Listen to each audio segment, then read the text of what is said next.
Ibabahagi mo. Radyo Pilipino. Radyo Pilipino.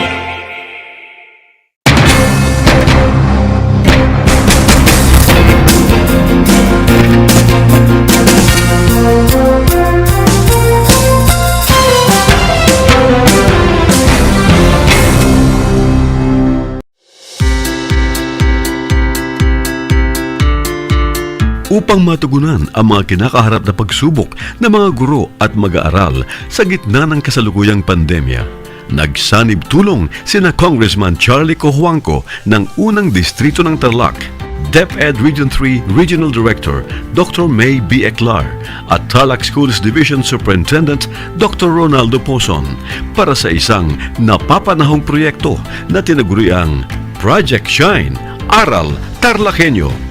Ang mga mag-aaral ng Grade 4 at Grade 5, ganon din ang Grades 8 and 9 sa buong probinsya ng Tarlac, kasalukuyang sumasailalim sa radio-based instruction. Katuwang ang himpilang DZTZ 828 kHz AM at RTV Tarlac, Channel 26. Ang Tarlac po nangunguna po ngayon pagdating po sa radio-based instruction. Marami pong humahanga sa atin. I'm very happy this station, itong DCTC, could reach the whole of Region 3. Hindi natin alam, we are contributing. We are creating a very big dent in the history of Philippine education. And I am proud. I am here in Tarlac. This is the noble cause of education in which you and I, without you knowing it, we are bound to do.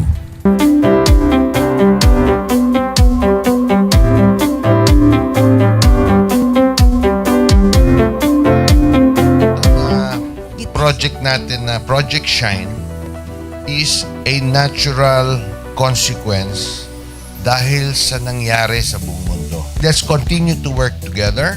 I think it's very Filipino to practice bayanihan in anything or most of the things that we do. And this is a manifestation of that.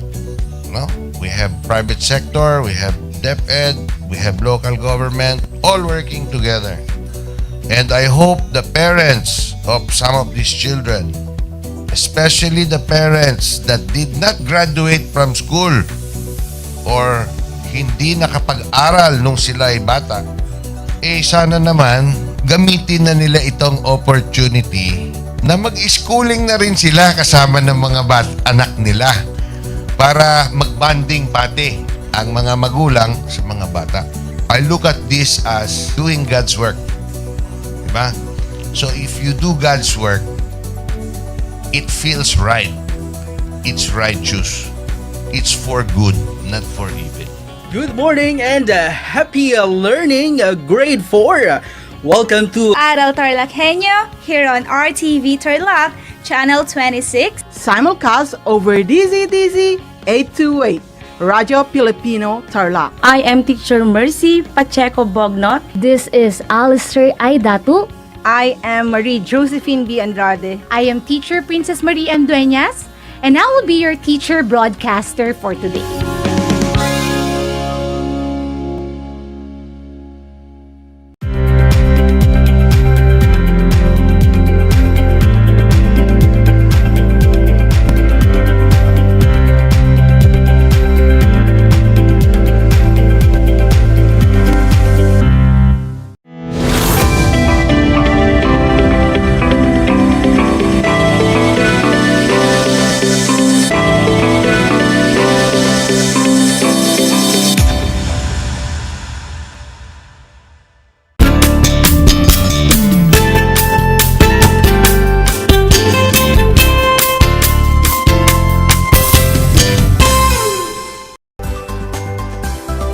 Welcome sa ating Project Shine, Aral TarlakHenyo ng SDO Tarlac Province na kasalukuyang napapanood dito sa RTV Tarlac Channel 26 at sa Converge Channel 100 at sa bayang napapakinggan sa RTV na 8:08 AM DCTC Radyo Pilipino Tarlac. Magandang buhay, mabuting tao. Kumusta kayo? Kailaw kong tagapakinig. ang aking pagbati at paghanga sa inyong pagpapahalaga sa edukasyon at pagpupursiging matapos ito ng nagtatagumpay sa kabila man ng hamon ng pandemya. Ako ang inyong guro sa edukasyon sa pagpapakatao sa ika-4 na baitang Binibining Lea Monica R. Guzman sa masahing papawid mula sa bayan ng Victoria, Tarlac. Sasamahan at gagabayan kayo sa Most Essential Learning Competency na nakapagninilay ng katotohanan batay sa nakalap na impormasyon o balitang napakinggan. Ulitin ko, nakapagninilay ng katotohanan batay sa nakalap na impormasyon sa balitang napakinggan. Natitiyak kong kayo ay handang-handa ng mga anak sa ating bagong aralin sa araw na ito. Maging alerto at listo sa anumang makakatulong sa pagiging mabuting tao. Makikita sa inyong screen mga bata ang learning activity sheets sa ika-4 na baitang sa ESP. Mangyaring buksan ito at ating tuklasin ang aralin ngayong araw.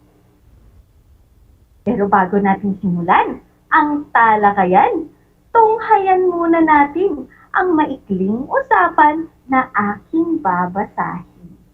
Tutukan na maigi ang mapapakinggan sapagkat ako ay magbibigay ng ilang katanungan kaugnay sa dialogo. Ihanda ang inyong lapis at papel sa pagsagot. Para naman sa nanonood ng ating FB Live, gamitin lang ang FB chat box para sa inyong mga kasagutan. Taglayin pa rin ang disiplina at respeto sa pagko-comment. Umpisahan na natin! Isang araw, habang abala sa paglilinis, si Aling Marites ay masayang lumapit sa kanya ang anak niyang si Karen, bit-bit ang maliit na radyo. Mama, pakinggan niyo po itong patalastas sa radyo. Ang ganda po ng ballpen. Bilhan niyo po ako nito. Tiyak, nagagaling ako sa pagsusulat. Bakit anak? Ano raw ba ang kakaiba sa ballpen na iyan? Sabi po dito na kapag daw po bumili ako ay matutulungan daw po akong mas kumanda at bumilis sa pagsusulat. Bilisan daw po sa pagbili at baka maubusan po ako. Sinubaybayan niyo ba ang usapan mga bata? Tara at sagutin natin ang mga tanong. Para sa panuto, isulat o itype ang letra ng tamang sagot. Para sa unang bilang, tungkol saan ang patalastas? A. Produkto. B. Pagkain. C. Magulang. O D. Pagluto. Ang tamang sagot ay letrang A. Kuha mo ba? Abay magaling! Para naman sa ikalawang bilang. Bakit kaya nagustuhan ni Karen ang ballpen na ito? A. Dahil sa mura ang ballpen. B. Dahil ito daw ay matibay at gamit ng sikat na artista. C. Dahil ito daw ay nakakapagpabilis at nakapagpapaganda ng sulat. O letter D. Dahil ito ay maganda ang kulay. Ano ang wastong sagot? Ang tamang sagot ay letrang C. Mahusay mga bata. At para sa huling bilang, sa tingin niyo ba, naniniwala ba sa patalastas si Aling Marites? Bakit? A. Opo, dahil nagustuhan niya ito. B. Opo, dahil maganda ang pagkakagawa ng patalastas. C. Hindi po, dahil patalastas lamang po ito upang makabenta. O letter D, hindi po, dahil nasubukan niya na ito. Ang tamang sagot ay letrang C.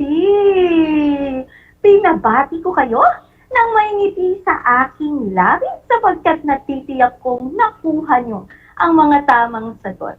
Mamaya ay may ilan tayong gawain na tiyak na magugustuhan niyo basta't makikinig kayo sa akin. Sa puntong ito, ating tuklasin ang bagong aralin ngayong araw. Handa na ba kayo? Kung handa na, halina't umariba. Makinig at maging alerto sa ating aralin na pinamagatang Katotohanan, Pagninilayan ko. Ulitin ko, Katotohanan, Pagninilayan ko. Ang talakayan sa araw na ito ay makakatulong sa kung paano mo susuriin ang katotohanan ng may tamang pagninilay. Ngunit, ano nga ba ang pagninilay? Ang pagninilay ay ang pag-iisip ng mabuti kung ano ang pinakamainam na gagawin sa isang bagay o sitwasyon. Tinatawag itong pagmumuni, pagkukuro o pagbubulay-bulay. Mararapat na nakapagninilay ng katotohanan batay sa nakalap na impormasyon, lalo na sa balitang mapapakinggan o mapapanood nang sa gayon ay maiwasan natin ang pagkakamali. Ating alamin na hindi lahat ng impormasyong maririnig, mapapanood o mababasa ay may katotohanan. Iba-iba ang layunin ng mga taong nagbibigay ng impormasyon, kaya't hindi lahat ng katotohanan ay kanilang inilalantad. Ang katotohanan sa likod ng pagbibigay ng impormasyong ito ay kailangan mong matuklasan. Ating alamin na ang wastong pagninilay ay makatutulong sa pagbibigay ng tamang impormasyon o hangarin sa anumang gawain. Ating ring alamin na kailangan mong pag-aralan ang impormasyon mula sa balita, patalastas, programang pantelebisyon na babasa sa internet at sa mga social networking sites. Upang mas lalo nating maunawaan ang konsepto ng pagninilay ay ng katotohanan batay sa nakalap na impormasyon, ay dadako tayo muli sa ating segment na #ishare mo, kung saan ay may ilang isi-feature tayong mga karanasan ng ilan sa ating mga kaibigan. Ngunit may 3 kong paalala, ang stop, look, at listen. Stop o itigil muna ang mga gawaing maaaring makaapekto sa pakikinig ninyo. Look o tingnan ang hawak na learning activity sheets at itala ang mahalagang impormasyon. At syempre ang listen. Makinig at unawain ang mapapakinggang kwento. Ang kwento ay pinamagatang alamin ang katotohanan. Hello mga ka-share! Kukwento ko ang aking karanasan kung gaano dapat tayo maging maingat sa ating balitang nababasa, napapanood o napapakinggan. Ako si Justin. Ito rin akong mag-aaral. Gaya ng iba, pinahihiligan ko ang manood sa telebisyon at pakikinig sa radyo. Nawiwili rin ako sa panonood ng video sa Facebook. Dahil sa pandemya dulot ng COVID-19 ay ipinagpaliban muna ang face-to-face class, kaya kami ng kapatid ko ay hindi lumalabas sa bahay. Nakakamiss na talaga ang pumasok sa paaralan. Mga biruan, kwentuhan, at masasayang talakayan sa loob ng silid-aralan kasama ang aming guro at aking mga kaklase. Gayunpaman, ay sinisigurado naman ng aking guro at ng aking mga magulang na kami ay patuloy na nagagabayan sa pag-aaral. Isang araw, habang ako ay abala sa pagtulong sa gawaing bahay, ay nakaagaw ng atensyon ko ang group chat naming magkakaibigan. Sinabi kasi ng isang kaibigan ko na kaklase ko rin ay may nabalitaan daw siya na isang social networking site na pwede na raw lumabas ang mga bata upang mamasyal. Kanya-kanya na ang bawat isa sa mga plano nilang pupuntahan. Ibinahagi na rin ng aking mga kaibigan ang impormasyon sa ilan pa naming mga kaklase. Ngunit, naalala ko ang sabi ng aming guro na pagnilayan at suriin ang mga bagay-bagay bago maniwala. At kung hindi alam ang tama sa mali, ay mas mainam na kumonsulta sa mas nakakatanda. Kaya ako ay lumapit kaagad kay Papa at sinabi ang aking nabalitaan. Sinabi ng Papa ko sa akin na mas maiging suriin na muna kung ang impormasyon na aking nalaman ay totoo ba o hindi. Tinanong ko ang kaibigan ko kung saan niya napanood o napakinggan ng balita. Noong sinabi niya ang source ng balita, ay agad akong nagsaliksik ng impormasyon. Nalaman ko na ang napakinggan o napanood pala na balita ng kaibigan ko ay mula sa hindi pinagkakatiwala ang source at marami akong nabasang pamumuna sa pagkakalat nito ng maling balita. Dali-dali kong sinabihan ang aking mga kaibigan na itigil ang pag-share ng fake news o maling balita dahil maaaring magdulot ito ng labis na kalituhan. Mabilis naming inireport at block ang link upang hindi na ito kumalat pa sa iba. Naisip ko na tamang maging maingat at pagnilayan muna ang mga bagay-bagay bago gumawa ng pagtugon. Kinabukasan, sa aming online kamustahan ay nabanggit namin sa aming guro ang nangyari at agad nang nilinaw sa amin na wala pang formal na anunsyo na pwede nang lumabas ang mga bata maging ang pagkakaroon ng face-to-face class sa aming lugar. Pinayuhan niya rin kami na maging mapanuri sa balitang nababasa, napapanood o naririnig dahil nga sa nagkalat na fake news.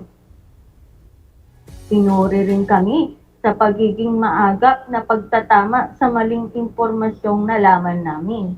Natutunan kong dapat alamin muna sa lehitimong pahayagan ang mga balita at laging humingi ng patnubay at gabay sa mas nakakatanda.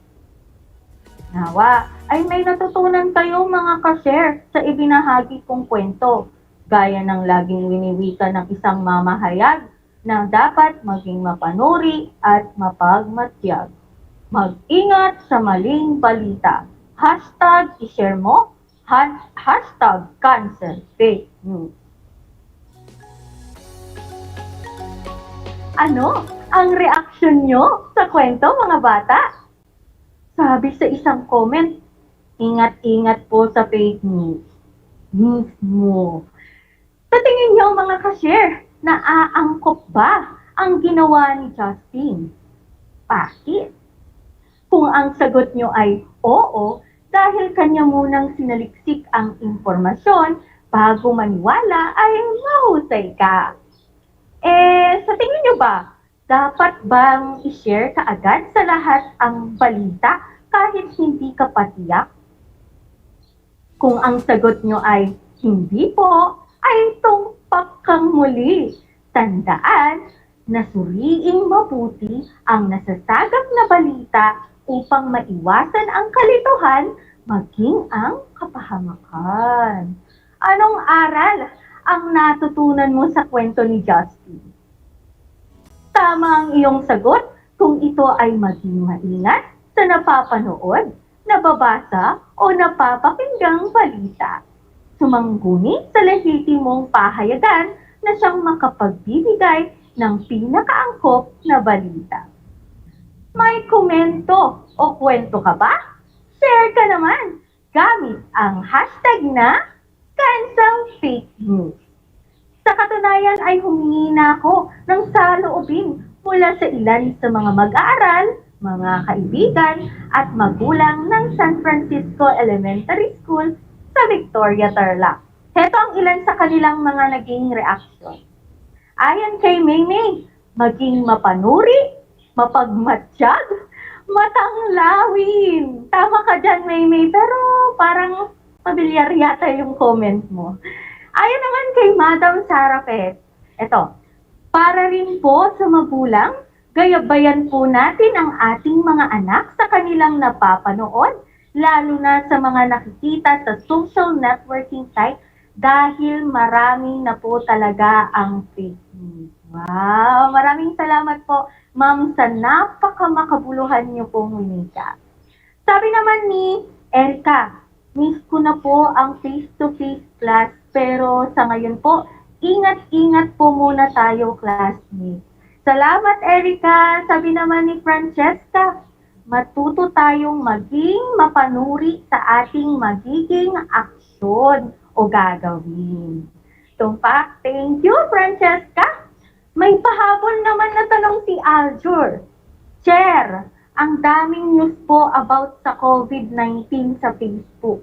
Natatakot po ako sa mga balita. Saan ko po pwedeng ikumpirma ang mga napakinggan kong news tungkol sa COVID bukod po sa TV at radyo? Wow, magandang tanong yan, Aljur. Sa payong pangkalusugan, mas mainam na kumonsulta sa mga doktor at lehitimong health expert upang mas malinang ang ating kaalaman patungkol sa virus. Laging tandaan na ligtas ang may alam. Ayan, at ang ilan naman ay nag-mention ng kanilang mga kaibigan. Maraming salamat sa masugid na pagsubaybay sa hashtag i-share mo featuring Cancel Fake News. Aasahan ko, gaya ni Justin, ay alam natin ang wastong pagninilay na makakatulong sa tamang pag-aksyon sa mga sitwasyon na ating naririnig o napapanood. Isang talakayan na naman ang malapit ng matapos. Ako ay masayang-masaya sa ipinapakita niyong pag-aktibong pakikibahagi sa ating aralin ngayong araw. Higit sa lahat, ang inyong pagmamahal sa edukasyon. Ipagpatuloy ang kagandahang asal na ito, mga anak, hakbang tungo sa katuparan ng iyong pangarap sa hinaharap. Ngayon naman ay ang pagkakataon niyong ipamalas ang inyong natutunan sa pamamagitan ng maikling pagsusulit. Pero teka, huwag mag-alala ha, tiyak na masasagutin niyo ito ng mahusay. Humingi ng patnubay at gabay kay nanay, tatay o kung sino mang kasama niyong maaaring gumabay sa pagsagot. At kung game na, i-comment o bigkasin ang aarangkada kayang-kaya. Yan, para sa panuto, iguhit o ilagay ang masayang mukha kung ang sumusunod na pahayag ay wastong pagninilay sa bawat sitwasyon. Malungkot na mukha naman kung hindi. Ulitin ko, iguhit o ilagay ang masayang mukha kung ang sumusunod na pahayag ay wastong pagninilay sa bawat sitwasyon. Malungkot na mukha naman kung hindi.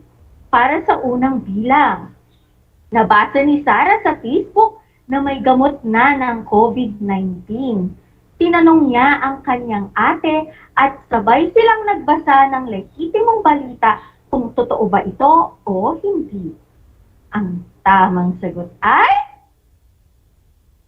Masayang mukha, magaling mga bata. Para naman sa ikalawang bilang, uminom agad si Lisa ng nabiling gamot dahil sa napanood niya sa Facebook na ito raw ay pampatalino. Masaya o malungkot na mukha. Ang tamang sagot ay malungkot na mukha. Huwag nating kalimutan mga bata ha. Laging maging mapanuri. Ayan, para sa ikatlong bilang. Narinig ni Ruth sa kapitbahay ang patungkol sa balitang mawawalan ng kuryente ang kanilang lugar at agad niya itong ikwinento sa iba. Tama ba ang naging pagtugon ni Ruth sa balitang napakinggan? Masaya o malungkot na mukha? Ang tamang sagot ay malungkot na mukha. Huwag agad maniniwala sa sabi-sabi ng iba. Ayan, para sa ikaapat naman na bilang. Sinusuri muna ni Jenny ang mga balitang napakinggan bago paniwalaan. Ang sagot ay masayang mukha. At para sa huling bilang, sinabi ng kaibigan ni Jessie na may anunsyo na pansamantalang mawawalan ng kuryente ang kanilang lugar, ngunit kinumpirma niya muna ito sa lehitimong source. Yan, ang tamang sagot ay masayang mukha. Pinabati ko kayong lahat mga anak sapagkat natitiyak kong nakuha niyo ang tamang sagot sa ating pagsusuli. Mula sa akin, tanggapin niyo ang mga salitang magaling at mahusay, mabuting tao. Sa araw na ito ay may 3 na mahalagang bagay dapat tayong matandaan. Una, kailangan ang malalimang pagsusuri sa mga impormasyon bago maniwala. Hindi sapat na ang nababasa, napapakinggan o naririnig mong balita ay agad mong paniniwalaan. May ilan sa mga balitang ito ay kulang, labis, o kaya sadyang mali. Kaya wag agad sasang-ayon sa mga balitang ito. Ikalawa, laging humingi ng patnubay at gabay sa iyong magulang, guro o mas nakakatanda. Mahalaga ang pakikinig sa payo ng mas nakakatanda. Lalo na sa batang gaya nyo. Dahil tulad ng sinabi ko kanina, hindi lahat ng impormasyong nababasa, napapakinggan o napapanood ay tama. Ikatlo, at ang panghuli, pagnilayan ang mga impormasyong nakalap at gawin ang naaangkop na aksyon, lalo na kung ito ay fake news. May mga pagkakataong nasusubok ang kakayahan nating magdesisyon sa mga bagay-bagay. Ang pinakamahusay na pagtugon ay maging maingat, mapanuri at maging matalino sa magiging aksyon. Ligtas ang may alam. Mga bata, ako ay naghanda ng mga gawain at refleksyon sa inyong learning activity sheets. Inaasahan ko na ito ay inyong masasagutan ng buong sigasig at sa abot ng inyong makakaya. Sakali man na kailanganin nyo ang patnubay ng inyong kapamilya at guro, huwag kayong mag-atubiling sila ay tawagan upang kayo ay magabayan ng tama. At panalangin ko na anumang konsepto, higit lalo ang mga aral sa buhay na inyong natutuhan sa araw na ito ay iyong maisa sa buhay sa araw-araw.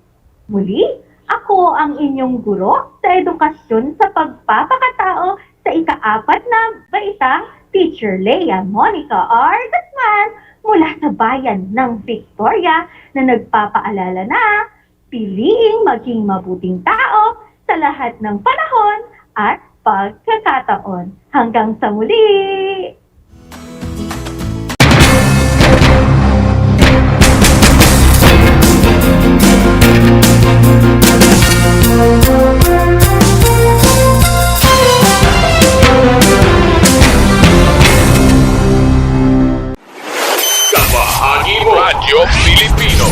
Impormasyong may kalidad, serbisyong may halaga, saan mang bahagi ng Pilipinas. On air. Saan mang bahagi ng mundo. Online.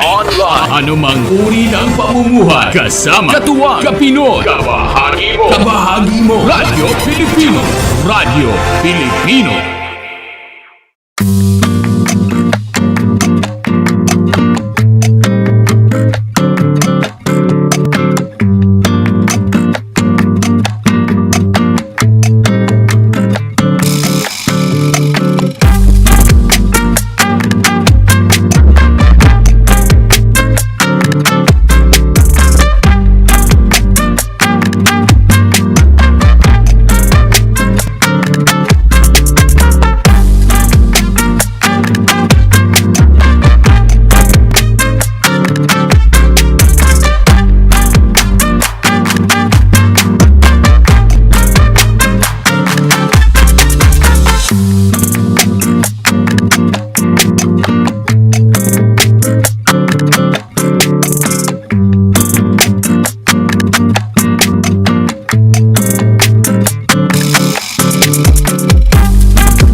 Kumusta mga giliw kong tagapakinig? Nagbabalik ang inyong paaralang panghimpapawid, Aral TarlakHenyo sa RTV Tarlac, Channel 26 at sa bayang naririnig sa DZTC 828 Radyo Pilipino Tarlac. Tayo rin ay napapanood sa FB Live ng RTV Tarlac Channel 26. Sumasahimpapawid mula sa bayan ng Pura Tarlac, mula sa bayan ng San Clemente, mula rito sa Puro Elementary School, Pura Tarlac, sa bayan ng Kapas Tarlac. Ako, ang inyong guro,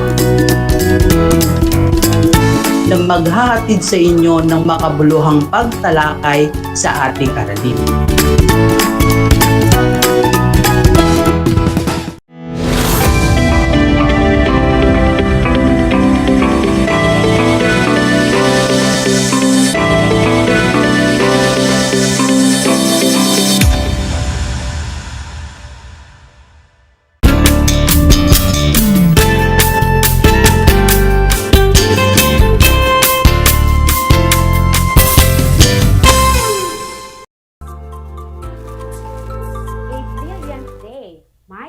Grade 4 learners. Here is another episode of learning and science that would help you to be bright. Welcome to Aral TarlakHenyo here on RTV Tarlac, Channel 26, simulcast over DZTC Radyo Pilipino Tarlac. For those who are Converge Cable TV subscribers, you can also watch us live on Channel 100. I am Riza P. Contawe, your teacher broadcaster for today. Broadcasting live from the municipality of Moncada, Tarlac. Grade 4 learners, prepare your pen, paper, and your Science for Quarter 1 Module 2 entitled Changes in Solid Materials as I give you a new learning experience. Before we go over with your module, make sure you are comfortable in your study corners, far from any distractions while listening to our broadcast. If you have questions or clarifications, you may also send me a message at 0910-181-8631.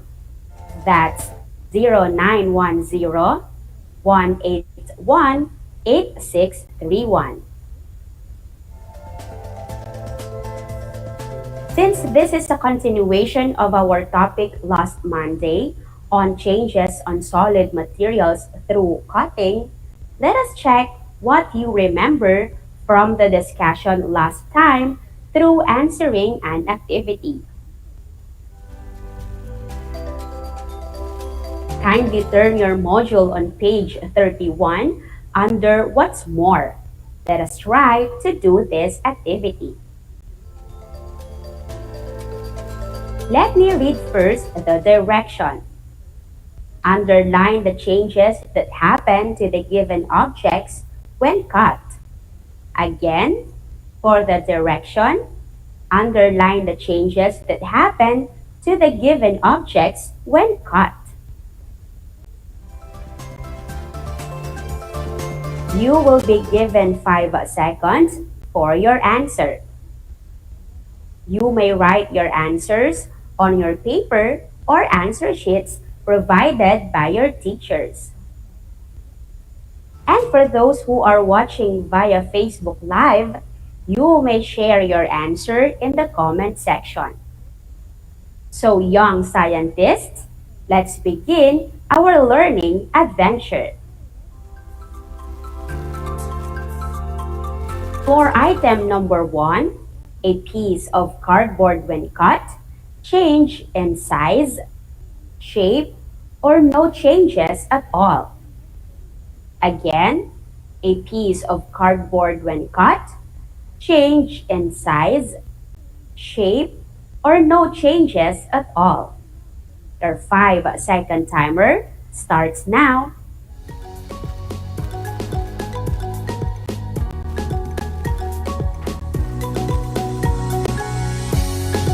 If you underline the words size and shape, you are correct.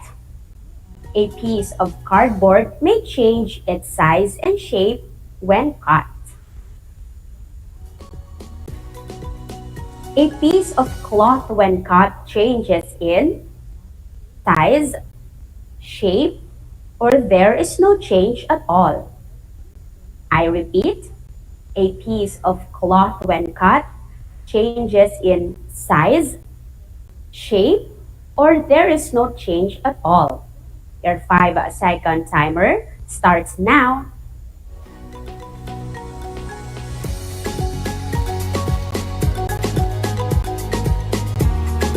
If you answered change in size and shape, then you got the correct answer. A piece of cloth may change its size and shape when cut. A candy wrapper changes in size, shape, or no changes at all when cut. Again, a candy wrapper changes in size, shape, or no changes at all when cut. Your 5-second timer starts now.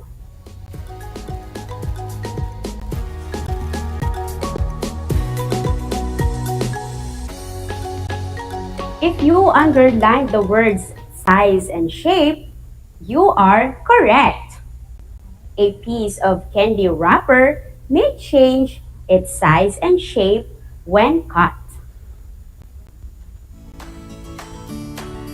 How about a leaf when cut? What changes may happen? Does it change in size, shape, or no changes at all? Again, for item number 4, what changes may happen to a leaf after it was cut? Does it change in size, shape, or no changes at all? Your 5-second timer starts now.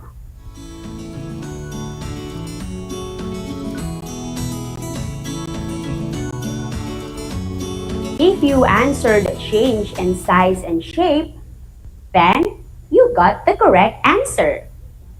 A leaf changes in size and shape when cut.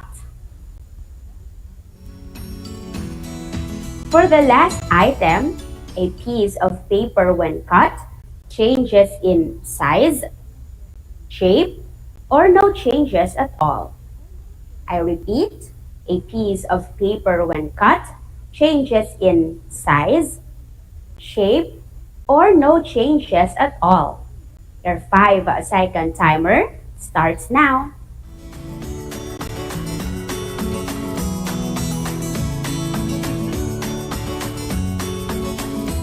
If you underline the words size and shape, you are correct.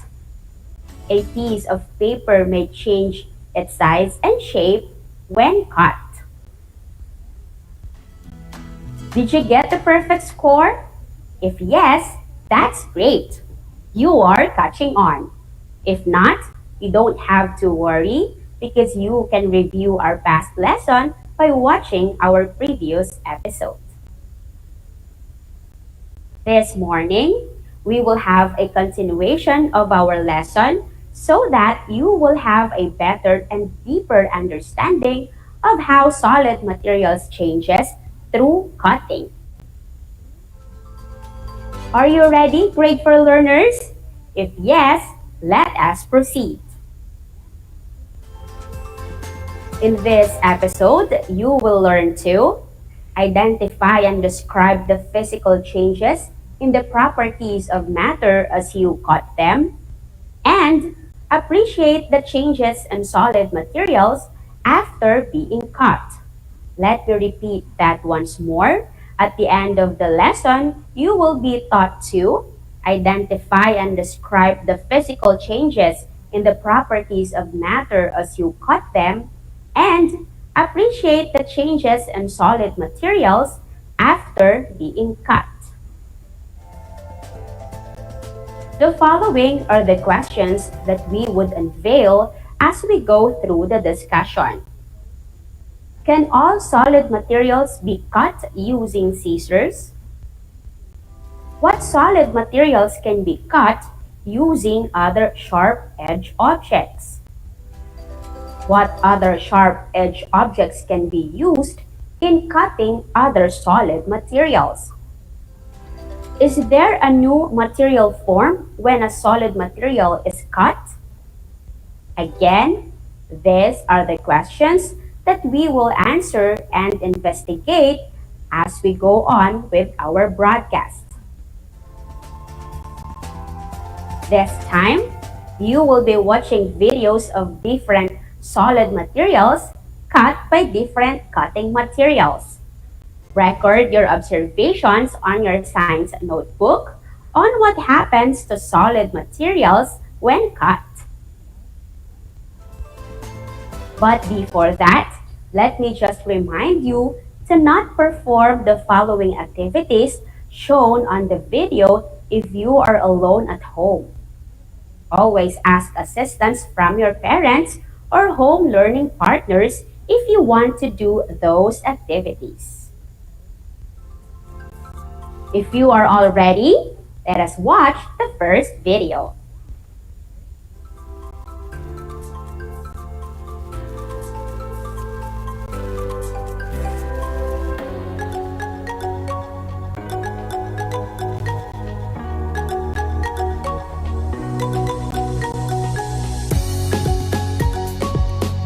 What cutting material is used in slicing the tomato? You are right. In the video, knife was used in slicing the tomato? What did you notice on the tomato after it was cut? You are correct. The tomato became smaller and the shape changed. Now, let us watch the next video.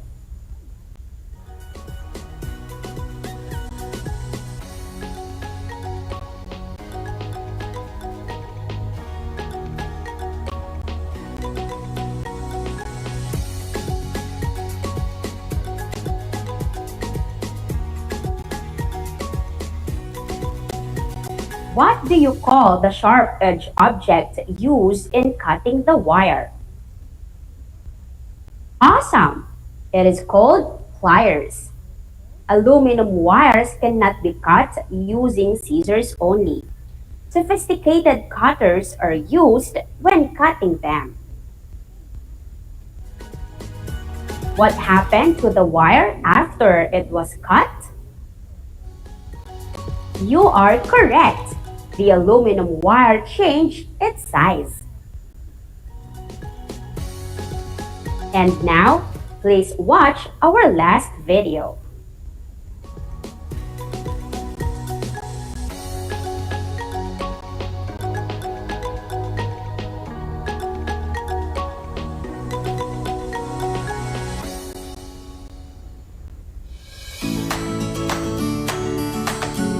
What did you notice on the wood after it was cut? Great! The wood became smaller and its shape changed after it was cut into pieces. What happened with the aluminum wire, tomato, and wood in the video? That's right. The solid materials mentioned were cut into pieces. What happened to the solid materials after they were cut? Great observation. Their physical appearance changed after they were cut. Were the solid materials cut using scissors only?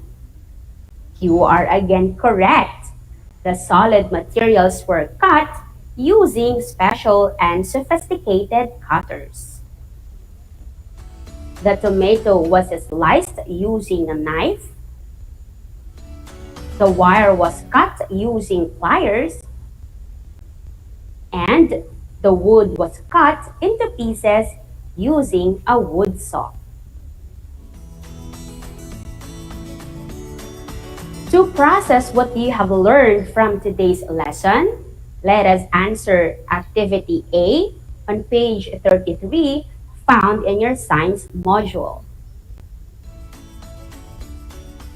The direction is, choose the materials from the box that can be cut. Again, for the direction, choose the materials from the box that can be cut. Let me read to you the solid materials in the box.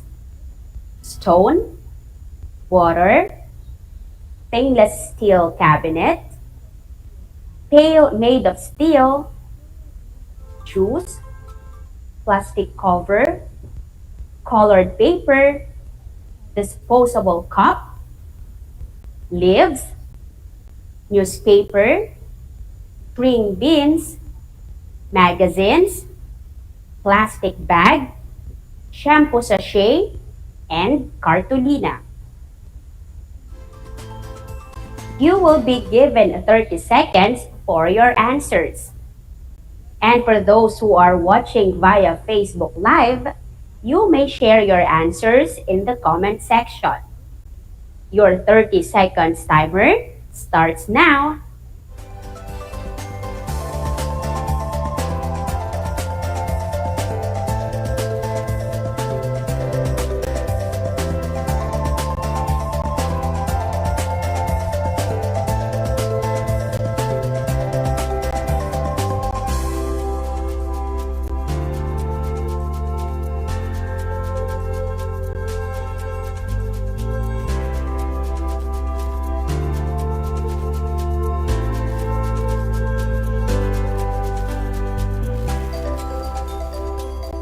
If you are done, learners, then let us find out if your answers are correct.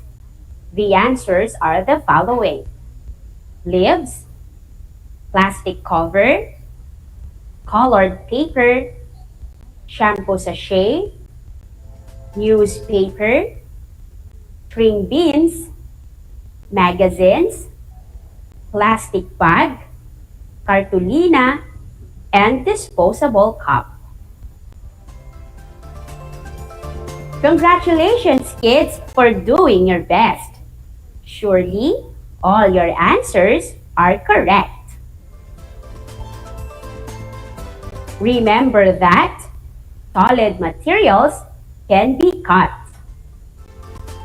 When cut, these materials may change their size and shape, but no new material is formed. Only the physical appearance of the solid material is changed when cut. Not all solid materials can be cut using simple scissors. Some solid materials like iron, steel, wires, woods, and others can be cut using sophisticated cutters such as metal cutter, pliers, machine cutters, and the like. This time, for your final assessment, let's have Activity B found on page 33 of your module.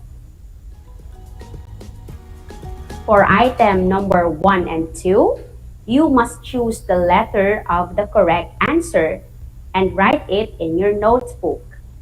And for those who are watching via Facebook Live, you may share your answers in the comment section. You will be given 5 seconds to answer every item.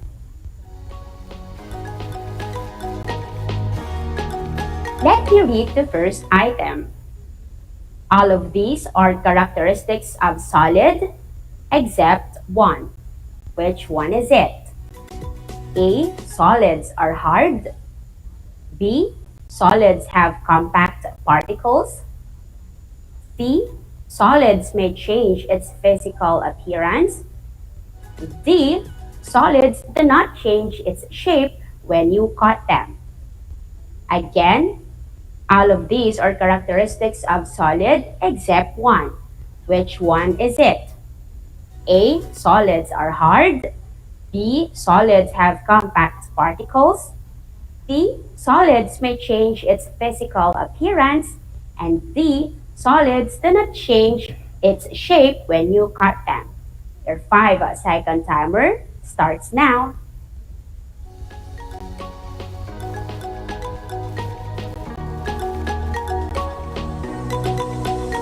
If your answer is letter D, then you are correct. Solids change its shape when they are being cut. For item number 2, which of the following materials can be cut by scissors?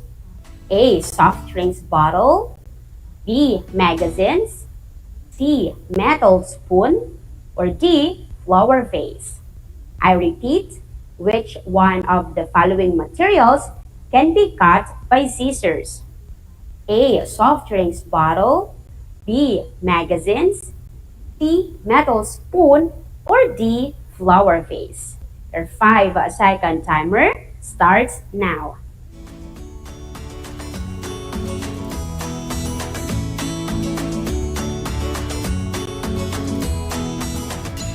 For item number 2, the answer is letter B, magazines. Magazines can be cut using scissors. The rest cannot be cut by scissors. For item number 3, Angela cuts a piece of bond paper. As shown in the picture below, what kind of change happened when the bond paper was cut? Your 5-second timer starts now.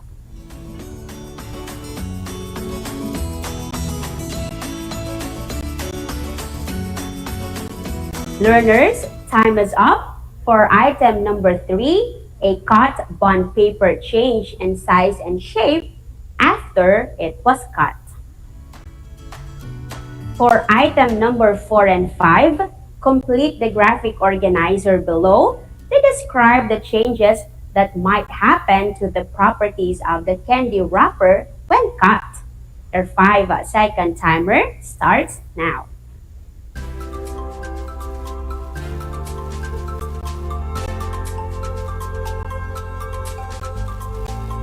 There you go, learners! The size and the shape of the candy wrapper may change when cut. Great discovery, my grade for learners! You have just mastered our lesson. This time, let me leave you some additional activity to do at home. Cut at least 5 pictures of materials that change their properties when cut. Again, cut at least 5 pictures of materials that change their properties when cut. Paste the pictures in your science notebook. And that's all for today, young scientists. Congratulations! You all performed the activities well, and you all did great today. I hope you had fun in learning Science 4, where your curiosity and imagination unfolds.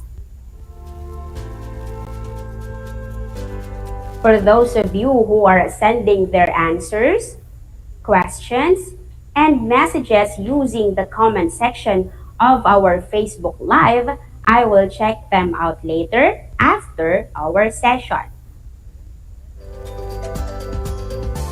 If you have questions or clarifications, you may also send me a message at 0910-181-8631. That's 0910-181-8631. Please continue to tune in to Aral TarlakHenyo here on RTV Tarlac Channel 26, simulcast over DZTC Radio Filipino Tarlac and Channel 100 for Converge Cable subscribers. Please like, share, and follow our Facebook page, RTV Tarlac Channel 26. Just like our topic, changes in solid materials, changes also happen in our lives. But we must learn to be resilient. We have to survive the hardships and bounce back from any changes and difficulties. This is your science teacher, Teacher Risa. Thank you for joining me in our fun-filled and exciting learning adventure. My dear grade 4 learners, always remember, optimistic things are possible. Stop doubting yourself, work hard, and make it happen. Goodbye!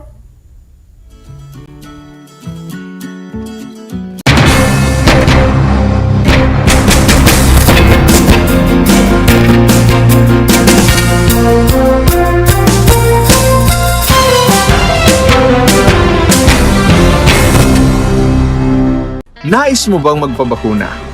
Alam mo bang may mga tinatawag na priority eligible groups? Sa bawat priority group, may mga sektor na nakahanay. Kung ikaw ay kabilang dito, wag nang magdalawang isip pa. Halina't magpabakuna na. Ngayong Hunyo, sisimula na ang pag-rollout ng mga bakuna sa A4 group. Kabilang sa A4, ang essential frontliners tulad ng mga sumusunod. Mga nagtatrabaho sa pribadong sektor na nasa labas ng kanilang mga tahanan. Mga nagtatrabaho sa mga ahensya ng gobyerno, GOCCs at local government units. Mga nagtatrabaho sa mga informal na sektor sa labas ng kanilang mga tahanan. At mga nagtatrabaho sa mga pribadong tahanan. Kaya kung ikaw ay kabilang sa grupong ito, tumawag o makipag-ugnayan sa inyong LGU at sa inyong kumpanya upang malaman ang mga detalye tungkol sa inyong vaccination program, katulad ng petsa, oras at lugar kung saan ka magpapabakuna. Humingi ng medical clearance sa inyong doktor kung ikaw ay may autoimmune disease, HIV, cancer, malignancy, dumaan sa organ transplant, kasalukuyang dumadaan sa steroid treatment o nakaratay sa higaan. Huwag kalimutan ang iyong proof of eligibility o mga dokumentong nagpapatunay na ikaw ay kasama sa priority group na ito. Huwag din kalimutang dalhin ang iyong government ID, pati na ang face mask, face shield, sanitizer at ballpen bago ang iyong vaccination. At paalala, pagkatapos ng pagbabakuna, huwag mag-atubiling magtanong na makaragdagang impormasyon tungkol sa bakuna na ginamit sa iyo. Hingin at itago ang contact information ng personnel na tatawagan kung sakaling ikaw ay makaramdam ng seryosong side effects. Huwag ring kalimutan ang vaccination card at alamin ang petsa ng iyong second dose ng pagbabakuna. Higit sa lahat, ugaliin pa ring sundin ang minimum public health standards tulad ng wastong paghuhugas ng kamay, pagpapanatili ng safe physical distancing at pagsusuot ng face mask at face shield. Ano pang hinihintay mo? Tara na sa Vida Vaccination!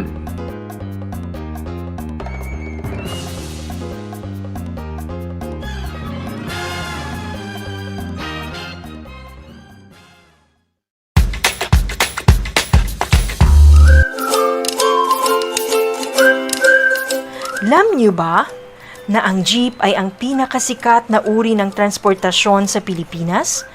May nagsasabi na ang pangalang jeep ay hango sa salitang jeepy na ang ibig sabihin ay general purpose or government purpose na naglalarawan ng military jeep na ginamit noong World War II. Pagkatapos ng digmaan, iniwan na ng mga sundalong Amerikano ang libu-libong jeep sa kalsada ng Maynila.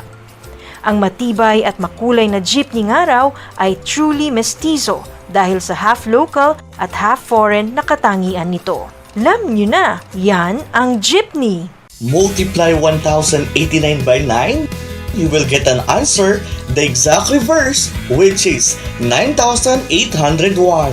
My name is JRP Duldulao, your teacher broadcaster on Aral TarlakHenyo. For more math trivia and answers to your math questions, catch Aral TarlakHenyo every Monday to Friday from 8:30 a.m. to 5:30 p.m. Learning math is so much fun! I'm back! This is Orzi, your teacher broadcaster. Magandang araw mga kapantas!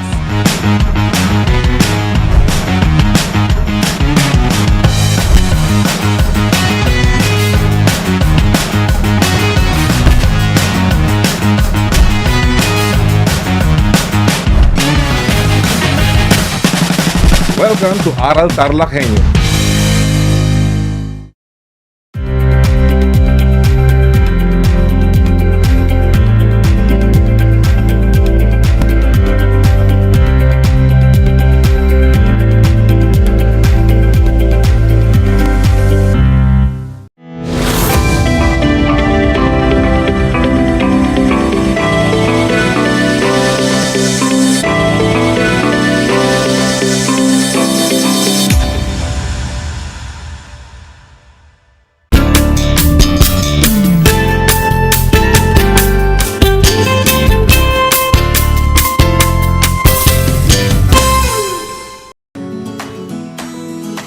Wonderful and happy morning, grade 4 learners. Welcome to Aral TarlakHenyo, live telecast here on RTV Tarlac, Channel 26 and Channel 100 in Converge. Simulcast over DZTZ 828 Radio Filipino Tarlac. I am Teacher Madu L. Gandula, your anchor teacher for Mathematics Grade 4. And we both live broadcasting here in Pao, San Jose, Tarlac via Google Meet.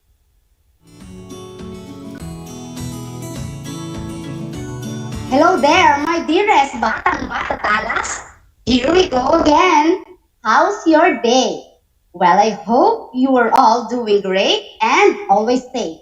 Today, I am hoping that you will enjoy our 25-minute exploring new discovery in the challenging world of mathematics. I am sure that you are all excited and ready on our lesson this morning, together with your pen, your learning activity sheets, and your learning materials in mathematics.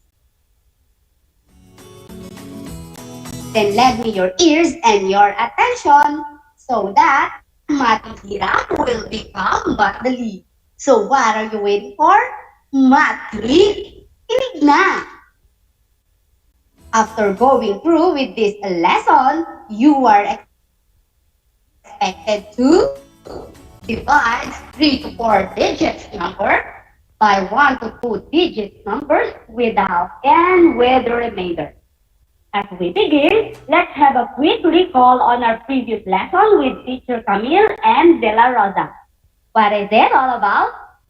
Very good. It's about solving multi-step, non-routine problems involving multiplication and addition or subtraction using appropriate problem-solving strategies and tools.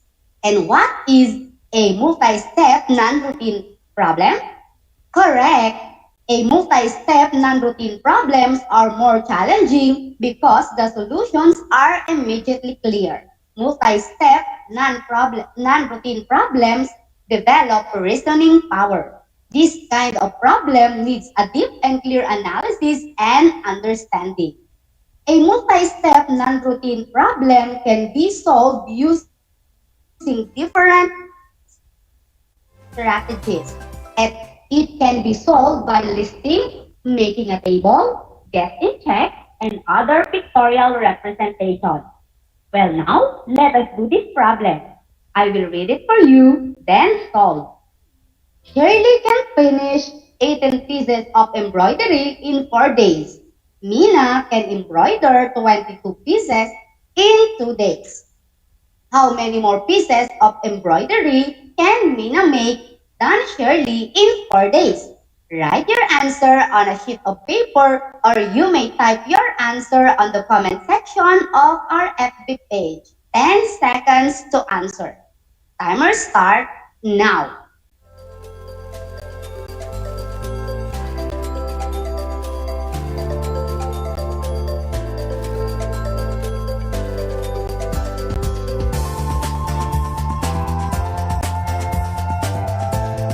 Okay, time's up. Let's check your answer. So, how many more pieces of embroidery can Mina make than Shirley in 4 days?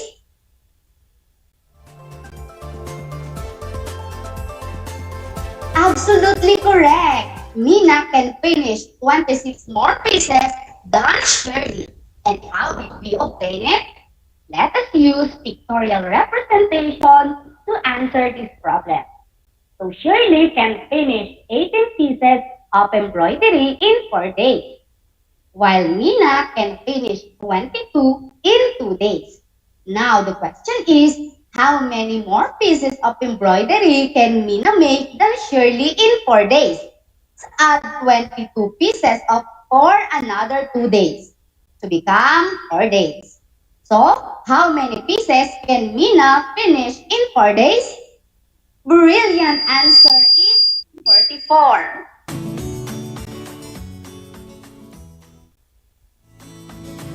Mina can finish 44 pieces of embroidery in 4 days.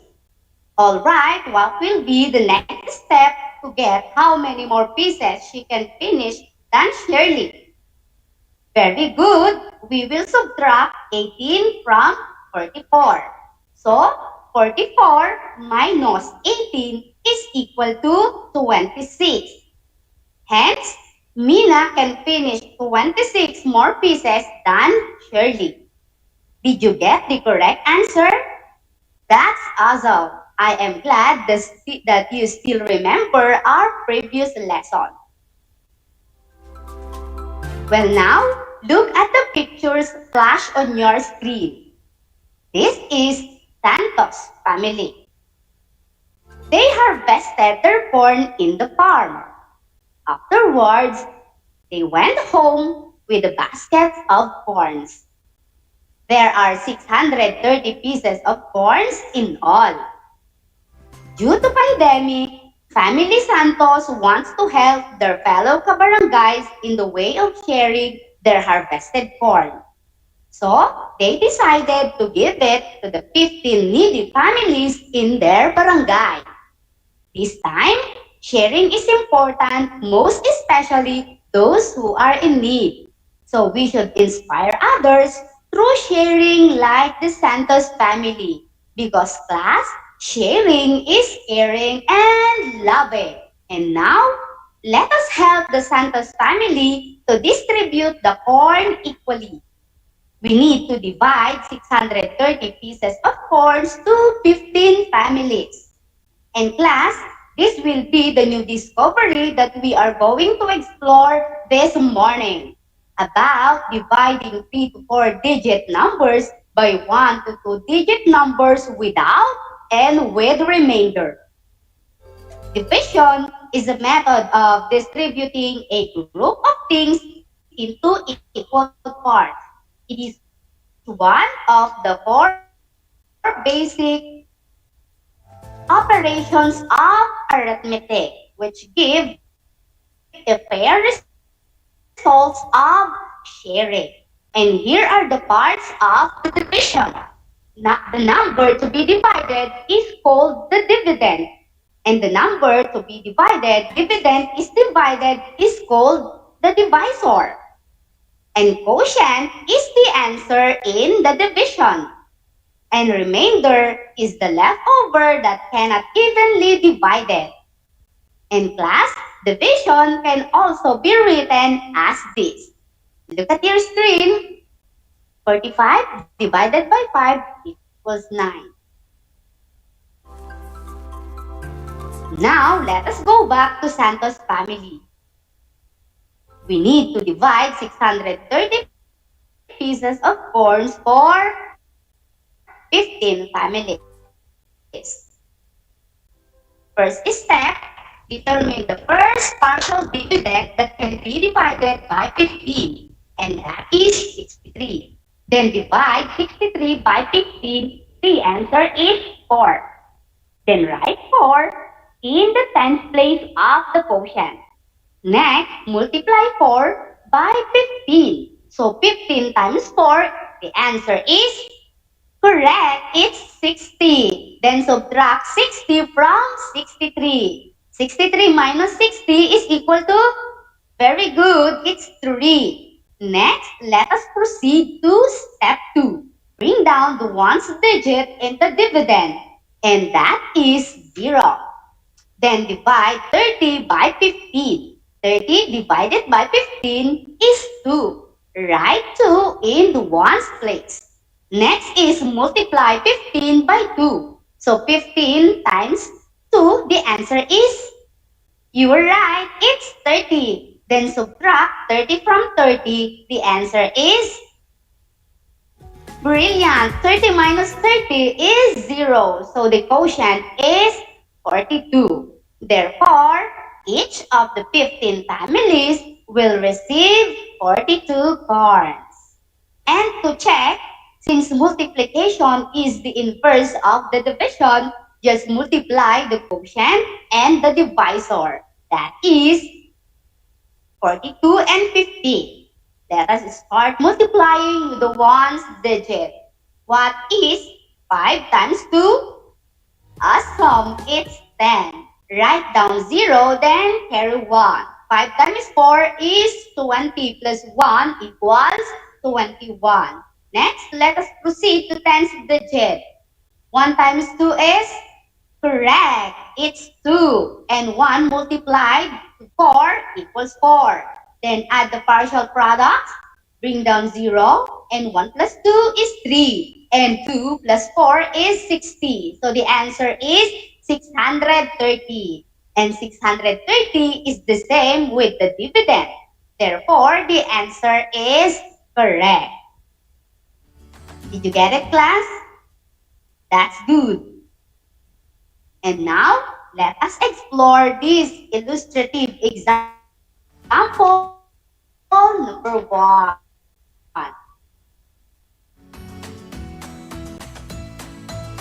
3,732 divided by 6.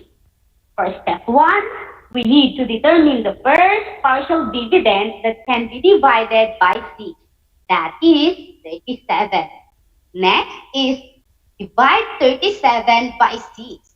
So 37 divided by 6 is equal to 6. Then write 6 above 7, the hundreds place of the quotient. Multiply 6 by 6, that is, yes, it's 36. Next is subtract 36 from 37. And 37 minus 36 is 1. Moving on to step 2. Bring down the tens digit in the dividend, and that is 3. Next is divide 13 by 6. And 13 divided by 6 is, you are correct, it's 2. Then write 2 in the tens place of the quotient. Next, multiply 2 by 6. And what is 2 times 6? Absolutely correct, it's 12. Now, let us subtract 12 from 13. What is 13 minus 12? Excellent, it's 1.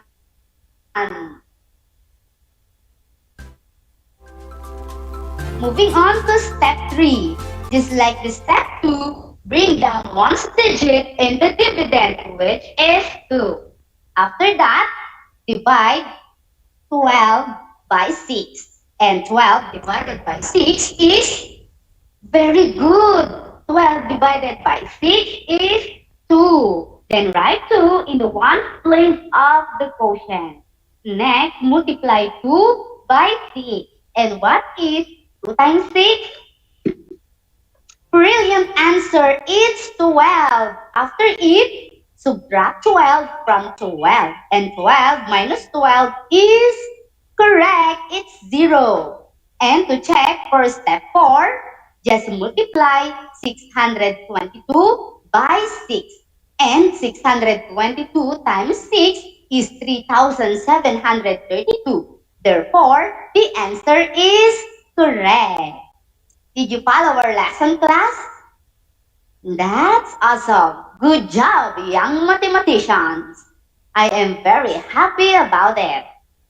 Let us go on with example number 2. Divide 2,935 by 37.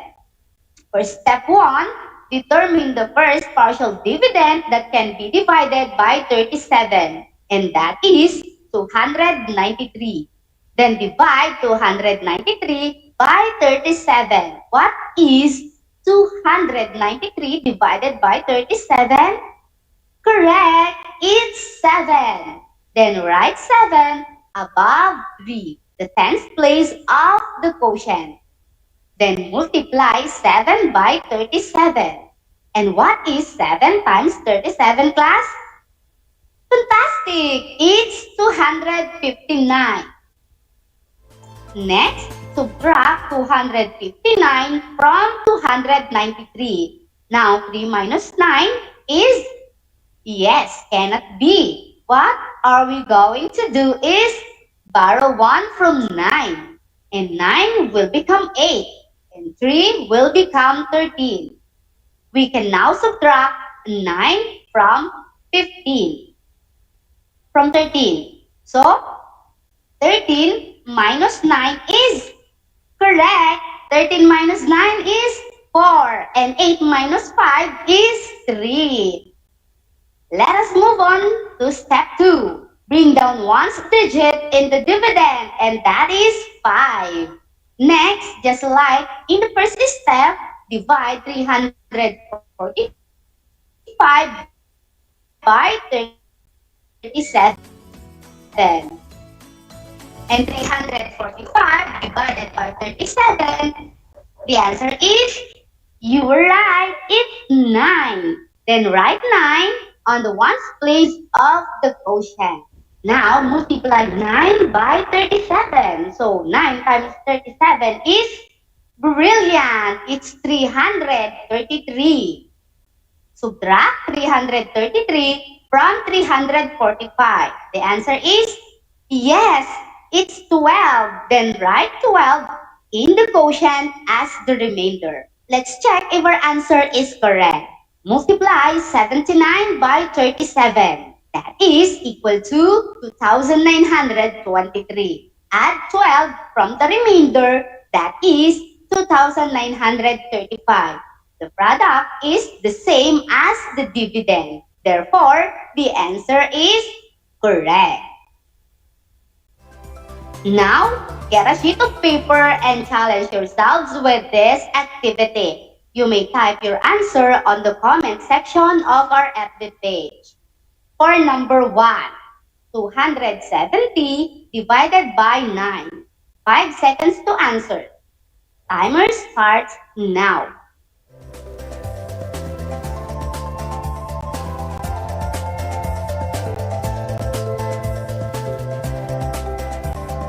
Time's up. So what is the answer? Wonderful. It's 30. And how did we get it? Yes, following the steps, determine the first partial dividend that can be divided by 9. That is 27. And 27 divided by 9 is 3. Next, multiply 3 by 9. The answer is 27. Then subtract 27 from 27. That is 0. Next is 0 times 9 equals 0. Then subtract 2 zeros. The answer is 0. So the quotient is 30. To check, just multiply 30 by 9. So 30 times 9, the answer is 270. Alright, next we have number 2, 543 divided by 10. 5 seconds on the clock.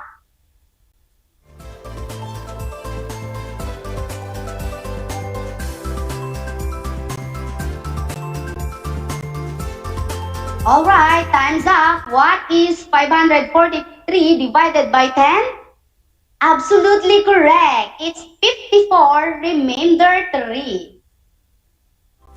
To check, just multiply 54 by 10 and that is 540. Then add the remainder 3 for the total of 543.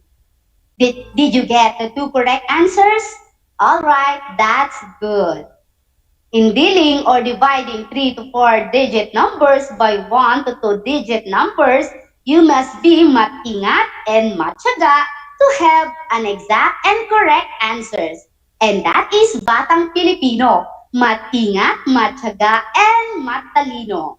I am glad that you understand our lesson very well. And I'm sure that you are all gaining bundle of learning this morning. If you have any questions, feel free to write it on the comment section of the FB live streaming of RTV Tarlac Channel 26.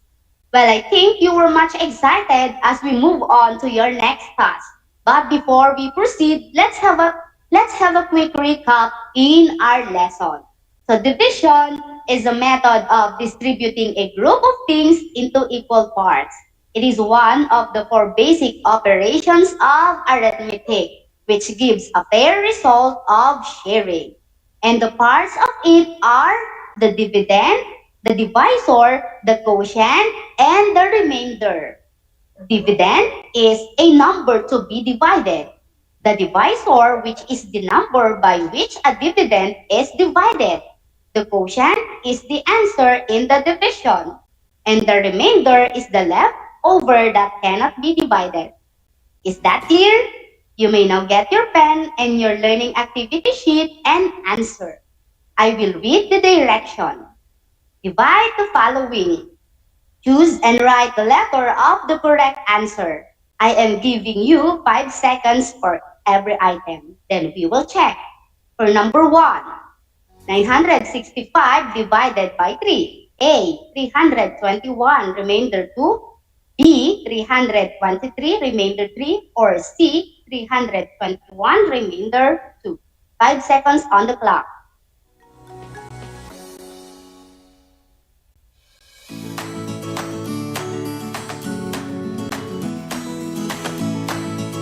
And for number 2, 806 divided by 6. A, 136 remainder 2. B, 234 remainder 2. Or C, 134 remainder 2. 5 seconds on the clock.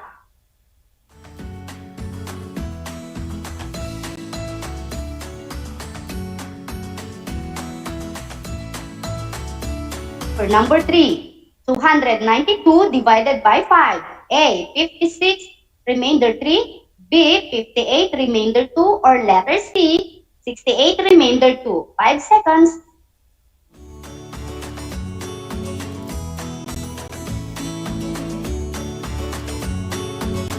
Number 4, 450 divided by 5. A, 92. B, 90. Or letter C, 91. 5 seconds.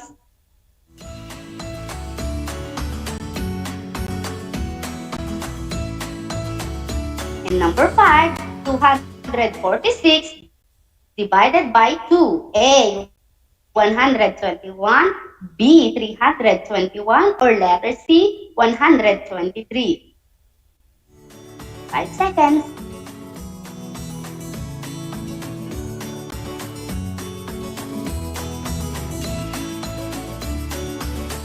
Okay, let's check your answer.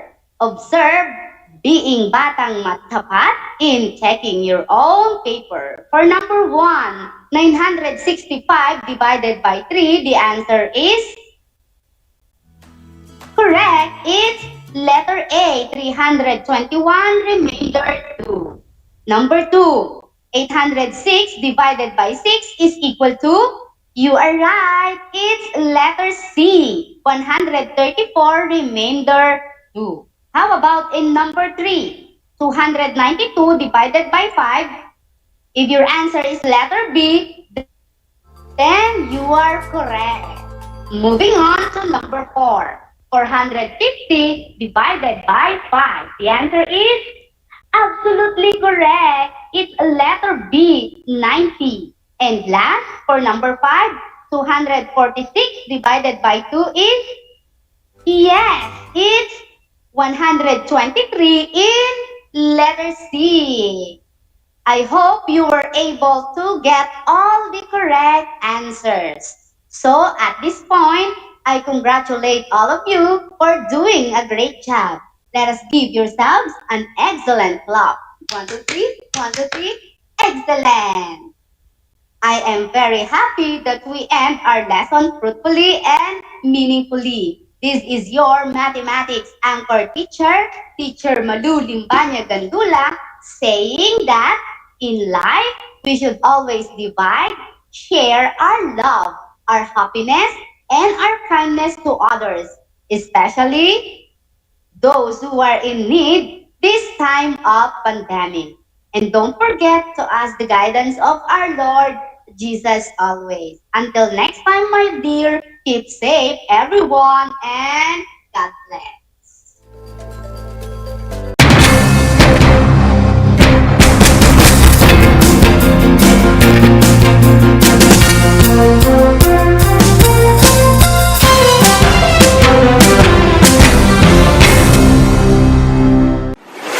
Kabahagi mo Radyo Pilipino.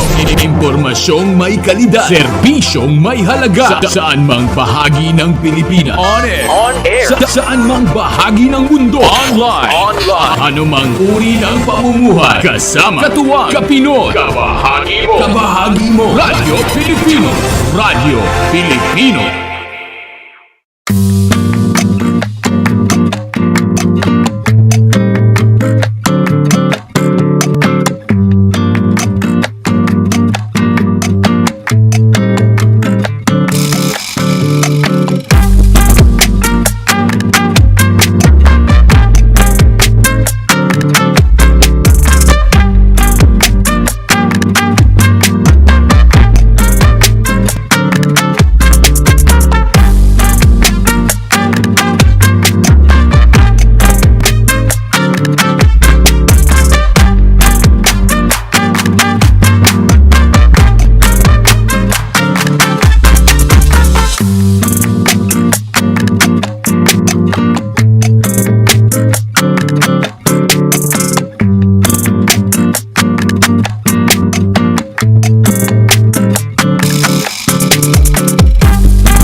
is my story. Ano ang kwento ng buhay mo? Malungkot? Masaya? May kababalaghan? O puno ng aksyon? Ang bawat kwento ng kapwa nating Pilipino ay mahalaga. This is my story. Sama-sama nating ibahagi ito upang magbigay aral at inspirasyon sa ating lahat. This is my story. This is my story. Hosted by Mitch Desunia. Tuwing Sabado, alas 3 hanggang alas 4 ng hapon. Mapapakinggan dito sa Radyo Pilipino at mapapanood sa RTV Tarlac Channel 26. This is my story.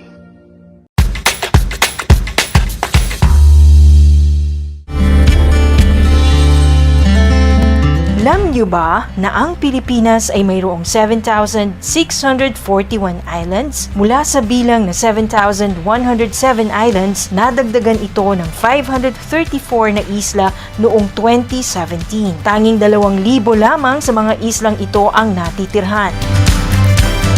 Alam niyo na! Yan ang mga isla sa Pilipinas. Ang Tagalog ay ang wika ng mga taga Quezon, Batangas, Bulacan at ng iba pang katutubong nagsasalita nito. Ang Filipino ay ang pambansang wika batay sa tinadhana ng 1987 Constitution. Tara na at matuto ng salitang Filipino. Manood at makinig ng Aral TarlakHenyo sa RTV Tarlac, Channel 26 at sa Bayang Naririnig sa Radyo Pilipino, DZTZ 828 at napapanood din live sa FB page at YouTube channel na RTV Tarlac Channel 26. Manood at matuto ng ating mga aralin sa Filipino. Dito lang yan sa Aral TarlakHenyo. Ako si Ma'am Crystal May Aquino, ang inyong teacher broadcaster sa Filipino.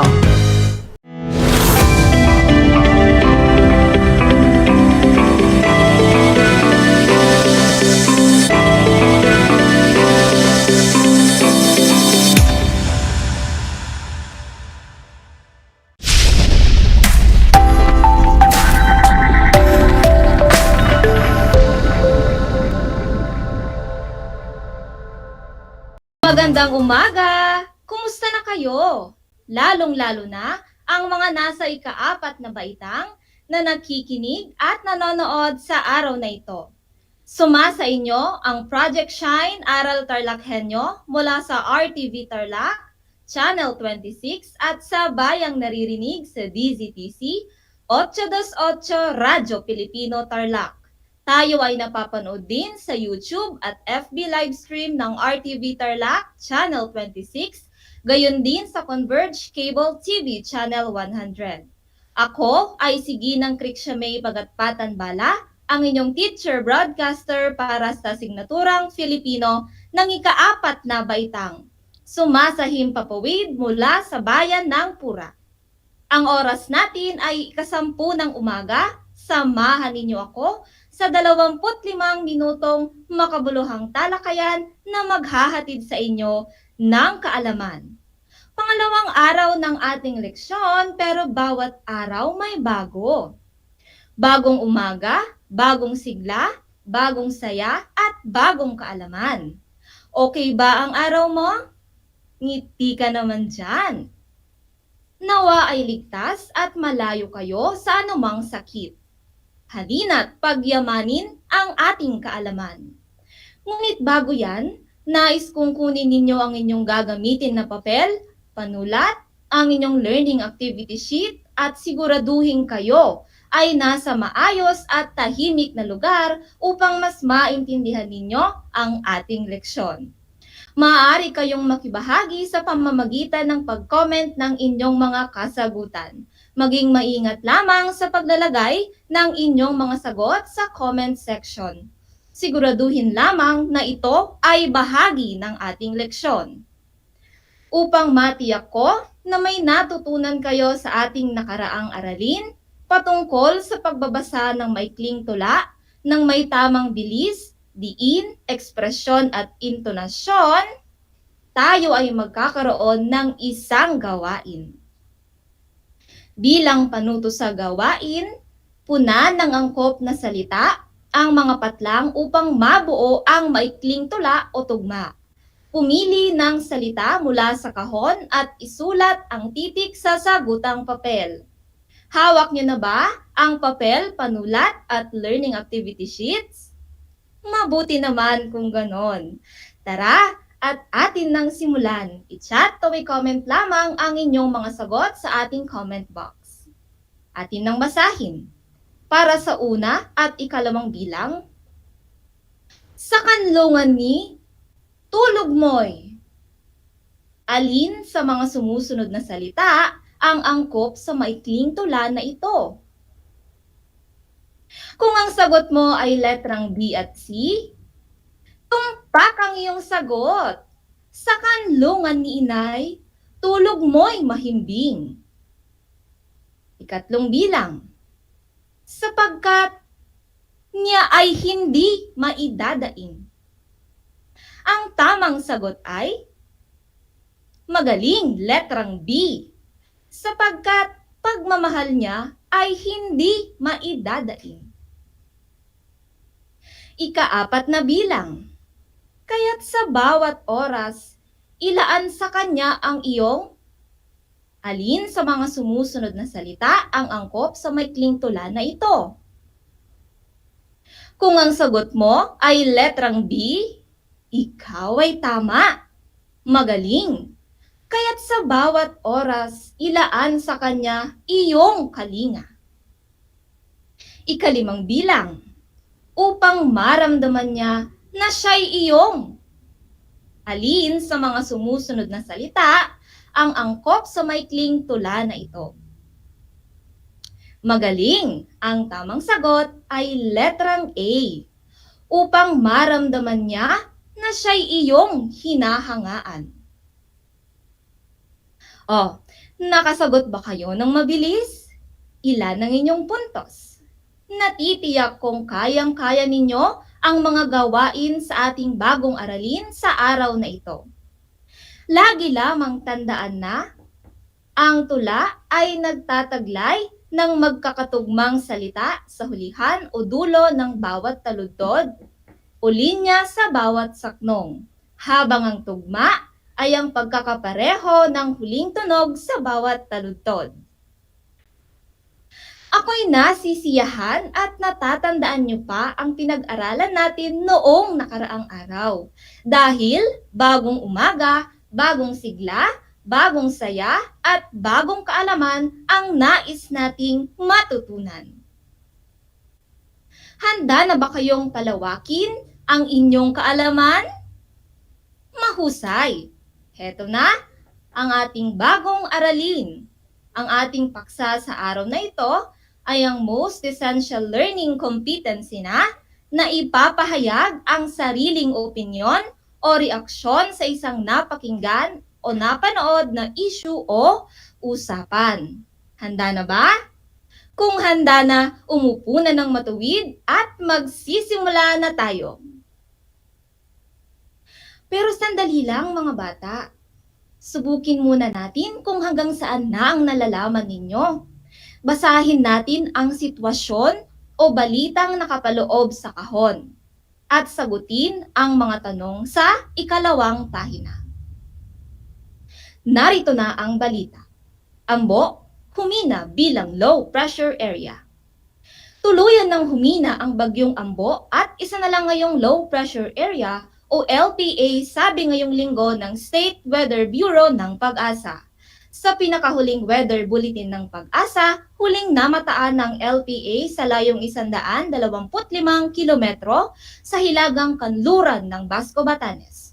Inalis na rin ang signal number 1 sa Batanes pero inaasahan pa rin makararanas ng katamtaman hanggang malalakas sa pag-ulan doon. Pinapayuhan pa rin ang maliliit na sasakyang pandagat lalo na sa Batanes at Babuyan Islands na huwag munang pumalaot. Nasa 4 ang naiulat na namatay sa Eastern Samar sa kasagsagan ng bagyo habang isa naman sa Quezon Province, ayon sa lokal na otoridad. Ano ang masasabi ninyo sa balita na binasa natin? Ngayon ay sagutan natin ang mga sumusunod na tanong. Handa na ba ang inyong mga panulat? Mahusay! Sa unang bilang, tungkol saan ang nabasang issue o balita? Sa letrang A, bagyong Ambo. Letrang B, bagyong Riming. Letrang C, bagyong Sining. At letrang D, bagyong Yolanda. Ang tamang sagot ay letrang A. Nakuha nyo ang tamang sagot, bagyong Ambo. Sa ikalawang bilang, kailan ito'y binalita? Sa letrang A, Mayo 16, 2020. Letrang B, Mayo 17, 2020. Letrang C, Mayo 21, 2020. At letrang D, Mayo 25, 2020.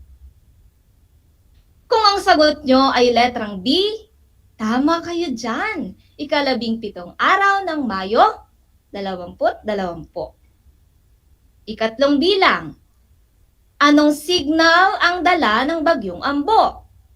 Sa letrang A, signal number 1. Letrang B, signal number 2. Letrang C, signal number 3. At letrang D, signal number 4. Ang tamang sagot ay letrang A. Mahusay, signal number 1. Dumako naman tayo sa ika-4 na bilang.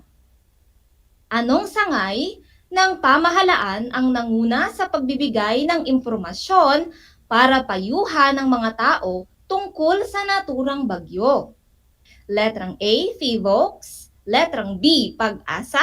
Letrang C, DAR. At letrang D, NASA. Alam kong alam na alam nyo ito. Ang sagot ay letrang B. Mahusay. Ang sagot ay Pag-asa. Ikalima at panghuli. Sa tingin mo ba'y malaki ang naitulong ng nasabing sangay o ahensya sa mga tao? Letrang A, opo. Letrang B, hindi.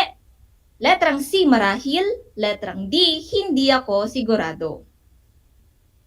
Sa panghuling bilang, ang sagot ay letrang A, opo. Malaki ang tulong ng ahensyang ito. Ilan ang inyong nakuhang puntos? Mahusay! Natitiyak kong nakakuha kayo ng perpektong score. Kaya't kayang-kaya ninyo ang mga nakahandang gawain para sa araw na ito. Pero mga bata, ano ang madalas na nakakakuha ng inyong atensyon kapag kayo ay nanonood ng telebisyon o kaya nakikinig sa radyo? Oo, maaaring ito ay nakakatakot, nakakainis at nakakatuwa. Sa araling ito ay matututunan ninyong magpahayag ng inyong sariling opinyon o reaksyon sa napanood o napakinggang issue o usapan. Simulan natin ang ating aralin sa pamamagitan ng pagbabasa ng isang usapan. Dumako tayo sa ika-6 na pahina. Alam mo ba ang bagong balita ngayon sa TV at radyo? Ito ay ang mabilis sa pagdami ng kaso ng mga taong nahawaan ng nakamamatay na sakit. Anong sakit ba ito? Paano ito nakakahawa sa tao? Ang sakit na ito ay nagmula sa tinatawag na coronavirus. Batay sa narinig kong balita, hindi lamang tao ang maaaring mahawaan nito kundi pati na rin ang mga hayop. Talaga ba? Mukhang nakakatakot naman yata. Sa aking palagay, mas maganda siguro kung sumunod tayo sa mga utos ng otoridad nang sa ganon ay maprotektahan tayo laban sa dulot ng virus na sinasabi mo. Oo, at saka meron pa. Malalaman mong nahawaan ka nito kung nakaranas ka ng sintomas tulad na lamang ng mataas na lagnat, pag-ubo, hirap sa paghinga at marami pang iba. Tama, naniniwala akong mas maliliwanagan ang mga tao tungkol sa mga nangyayari sa bansa kung patuloy tayong nanonood at nakikinig ng mga balita. Tulad ng GMA News, DZRH at ABS-CBN TV Patrol. Ano ang masasabi nyo sa kanilang usapan? Hindi ba't ito'y napapanahong issue? Sagutin natin ngayon ang mga sumusunod na katanungan. I-comment ang inyong mga sagot. Sa unang bilang, tungkol saan ang balitang pinag-uusapan? Mahusay, ito ay tungkol sa nakamamatay at nakakahawang sakit. Ikalawang bilang, anong uri ng sakit ang kanilang pinag-uusapan? Tama, ito ay tungkol sa coronavirus. Ikatlong bilang, ano-ano ang sintomas ng sakit ang kanilang pinag-uusapan? Tumpak, mataas na lagnat, pag-ubo, hirap sa paghinga, at iba pa. Ika-4 na bilang, ano ang dapat gawin upang maunawaan ang tungkol sa sakit na ito? Magaling, manood at makinig ng balita sa radyo at telebisyon. Nakasagot ka ba ng mabilis? Nakuha mo ba lahat ng tama? Ang husay mo. Atin pang ipagpatuloy.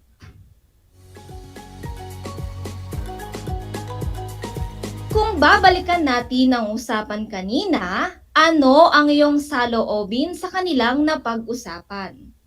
Magaling, ang tawag sa iyong pahayag o saloobin ay opinyon, tama. Ano naman ang iyong damdamin pagkatapos basahin ang usapan? Magaling, ang tawag ay reaksyon. Ngunit, ano nga ba ang dalawang ito? Ating bigyang kahulugan. Ang opinyon ay sariling palagay, pananaw o saloobin tungkol sa isang nabasa o napakinggang issue o usapan.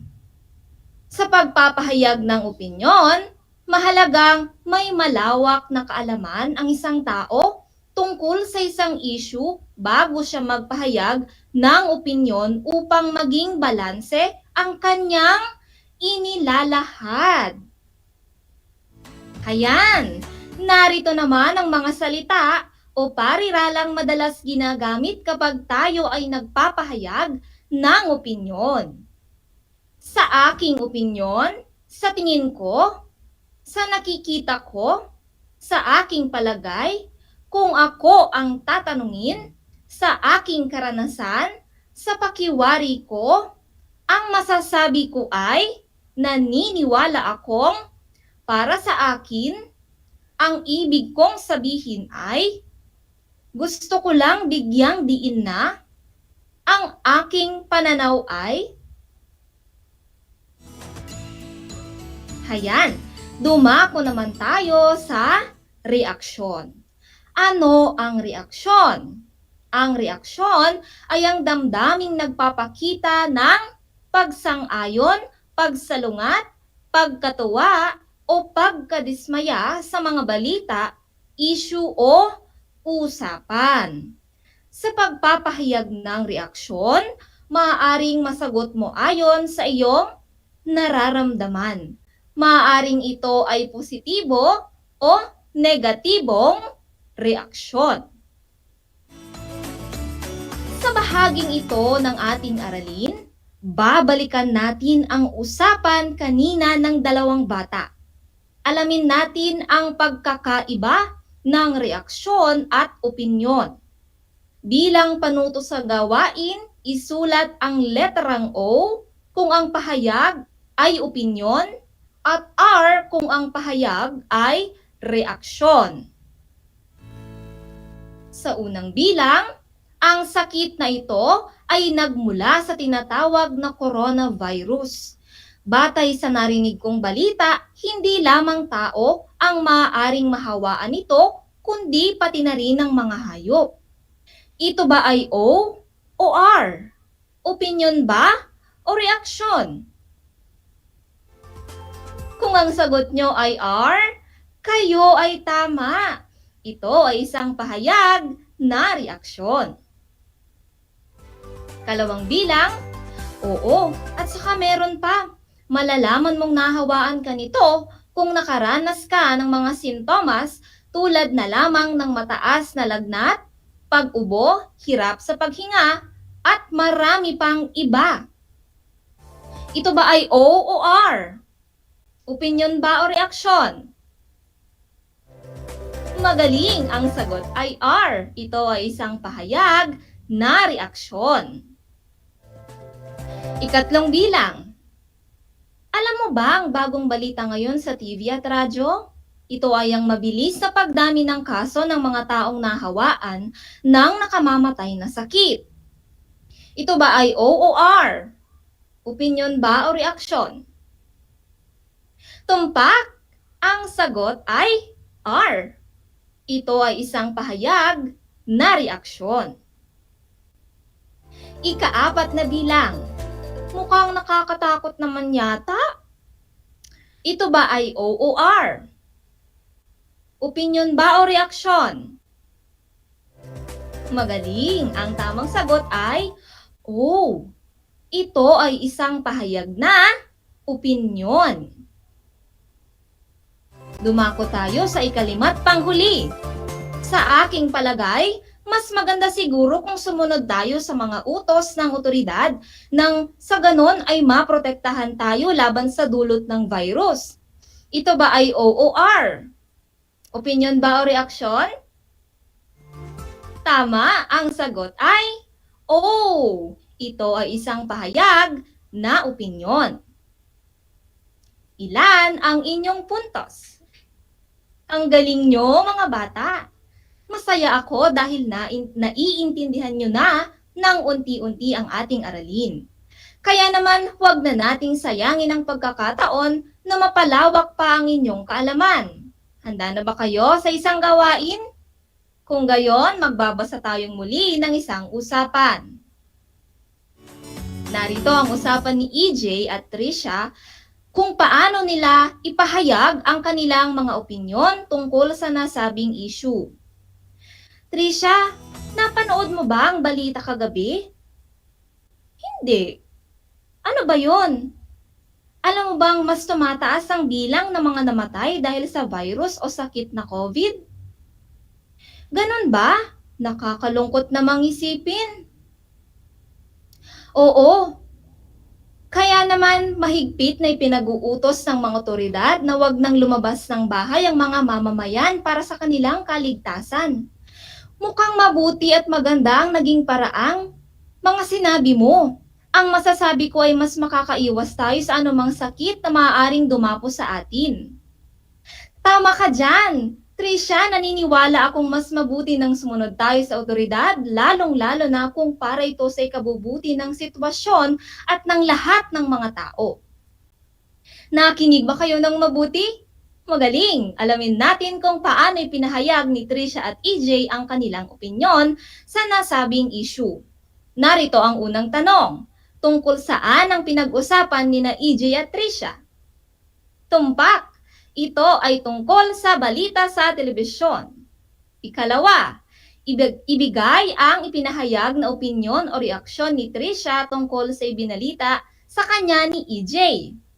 Sige nga mga bata.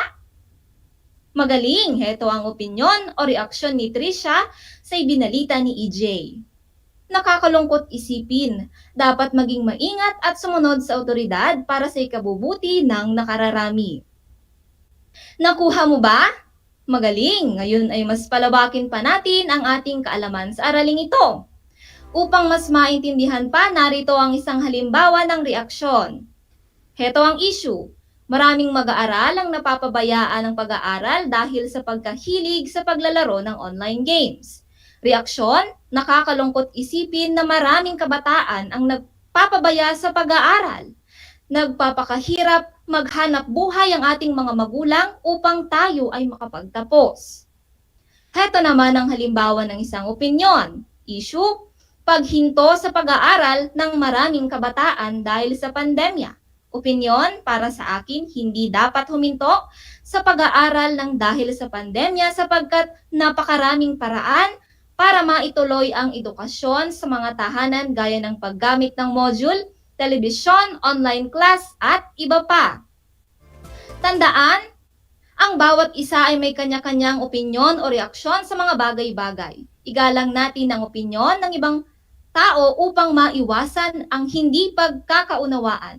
Tandaan ding, sa pagbibigay ng opinyon o reaksyon, dapat na unawaing mabuti ang balita, issue o usapan, maging masuri, suriin ang dalawang panig, maging magalang sa pagpapahayag ng opinyon o reaksyon. Subukin nga natin kung nauunawaan na ninyo ang ating aralin.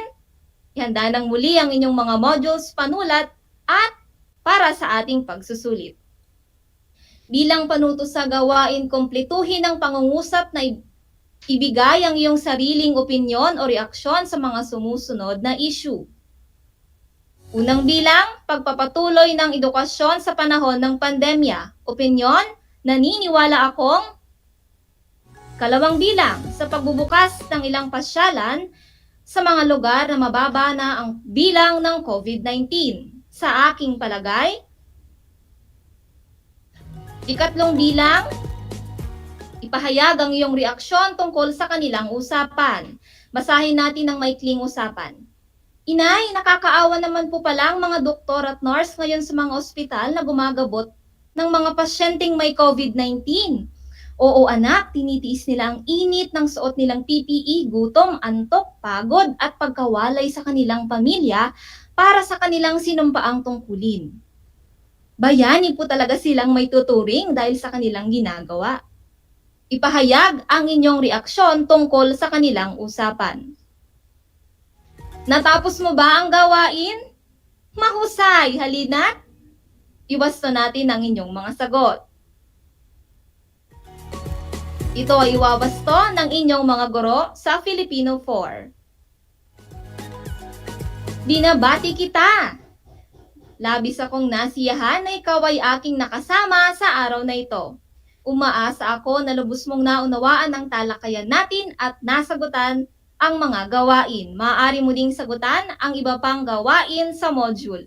Dito na nagtatapos ang ating aralin sa araw na ito. Sana ay marami kayong natutunan at sana ay nasiyahan kayo sa ating talakayan at mga gawain.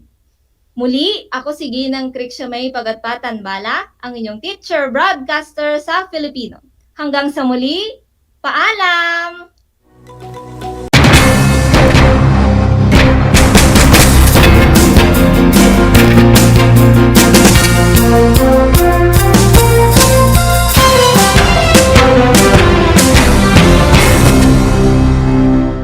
Bahagi mo Radyo Pilipino saan mang bahagi ng Pilipinas, saan mang bahagi ng mundo, anumang uri ng pamumuhay, kabahagi mo Radyo Pilipino, Radyo Pilipino, sumasahim papawid sa DWPR 1296 Dagupan, DZTC 828 Tarlac, DZLT 1188 Lucena, DZYN 1539 Mindoro, DWRL 1080 Legazpi, DWRN 657 Naga, DYRB 540 Cebu, DYRL 1035 Bacolod, DYRN 1134 Dumaguete, DXCO 1044 Cagayan de Oro, DXGS 765 General Santo, DXOC 1494 Ozami, DXOW 981 Davao at Radio Filipino Podcast Center Manila.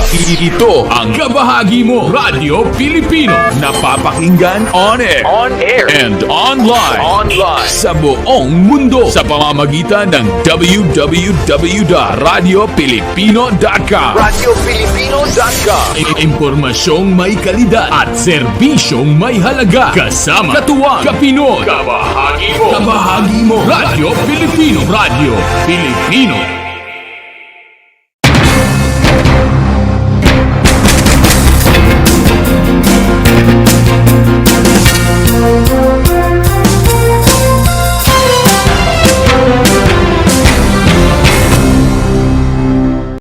Kumusta mga giliw kong tagapakinig? Nagbabalik ang inyong paaralang panghimpapawid, Aral TarlakHenyo sa RTV Tarlac, Channel 26, at sabayang naririnig sa DCTC 828, Radyo Pilipino Tarlac. Tayo rin ay napapanood sa FB Live ng RTV Tarlac Channel 26. Sumasahimpapawid mula sa bayan ng Pura Tarlac. Mula sa bayan ng San Clemente. Mula rito sa Puro Elementary School, Pura Tarlac. Sa bayan ng Kapas Tarlac. Ako, ang inyong guro,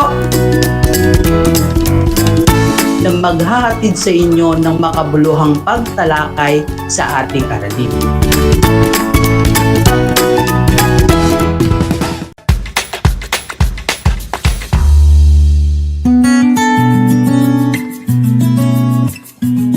Alam niyo ba na ang kinikilalang Guinness Book of World Records holder bilang pinakamaliit na commercially harvested fish ay isang sinarapan? Ito ay matatagpuan lamang sa Pilipinas, sa Lake Buhi sa Bicol River. Isa itong uri ng goby na may transparent na katawan na may sukat na 12.5 mm. Alam mo na, yan ang sinarapan.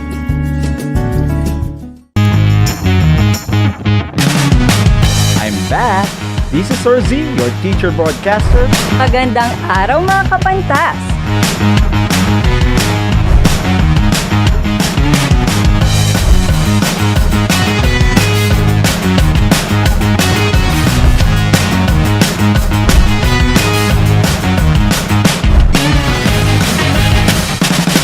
Welcome to Aral TarlakHenyo.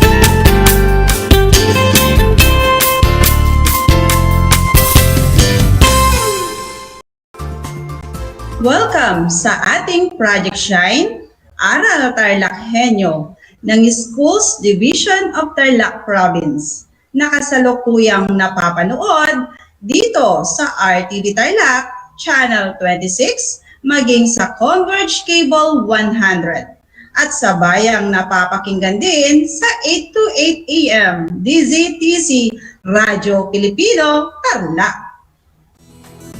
Magandang buhay! Mabuting tao!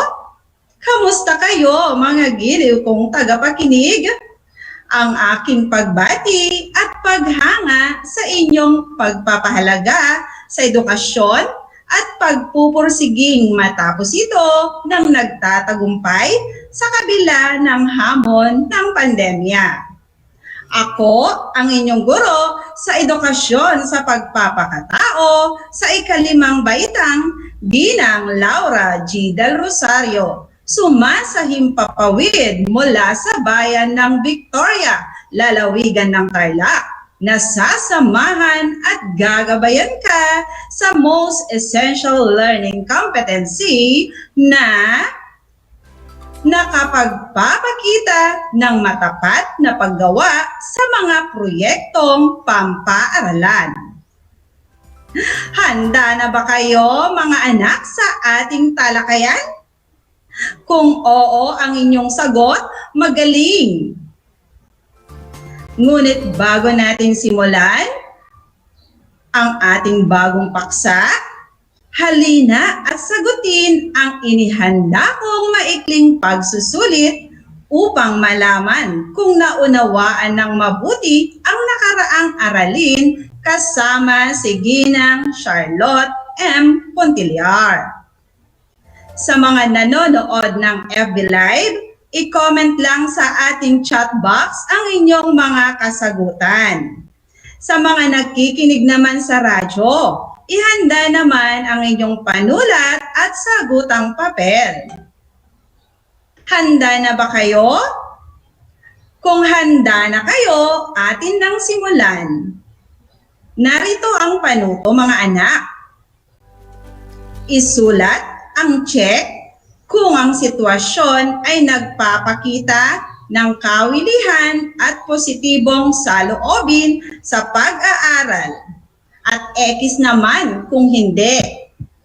Ulitin ko, isulat ang check kung ang sitwasyon ay nagpapakita ng kawilihan at positibong saloobin sa pag-aaral at X naman kung hindi. Para sa unang bilang, laging nakikinig sa guro si Mylene upang lubos na maintindihan ang aralin. Ulitin ko, laging nakikinig sa guro si Mylene upang lubos na maintindihan ang aralin. Check ba ang inyong kasagutan? Kung ganito ang inyong sagot, kayo ay magaling mga anak.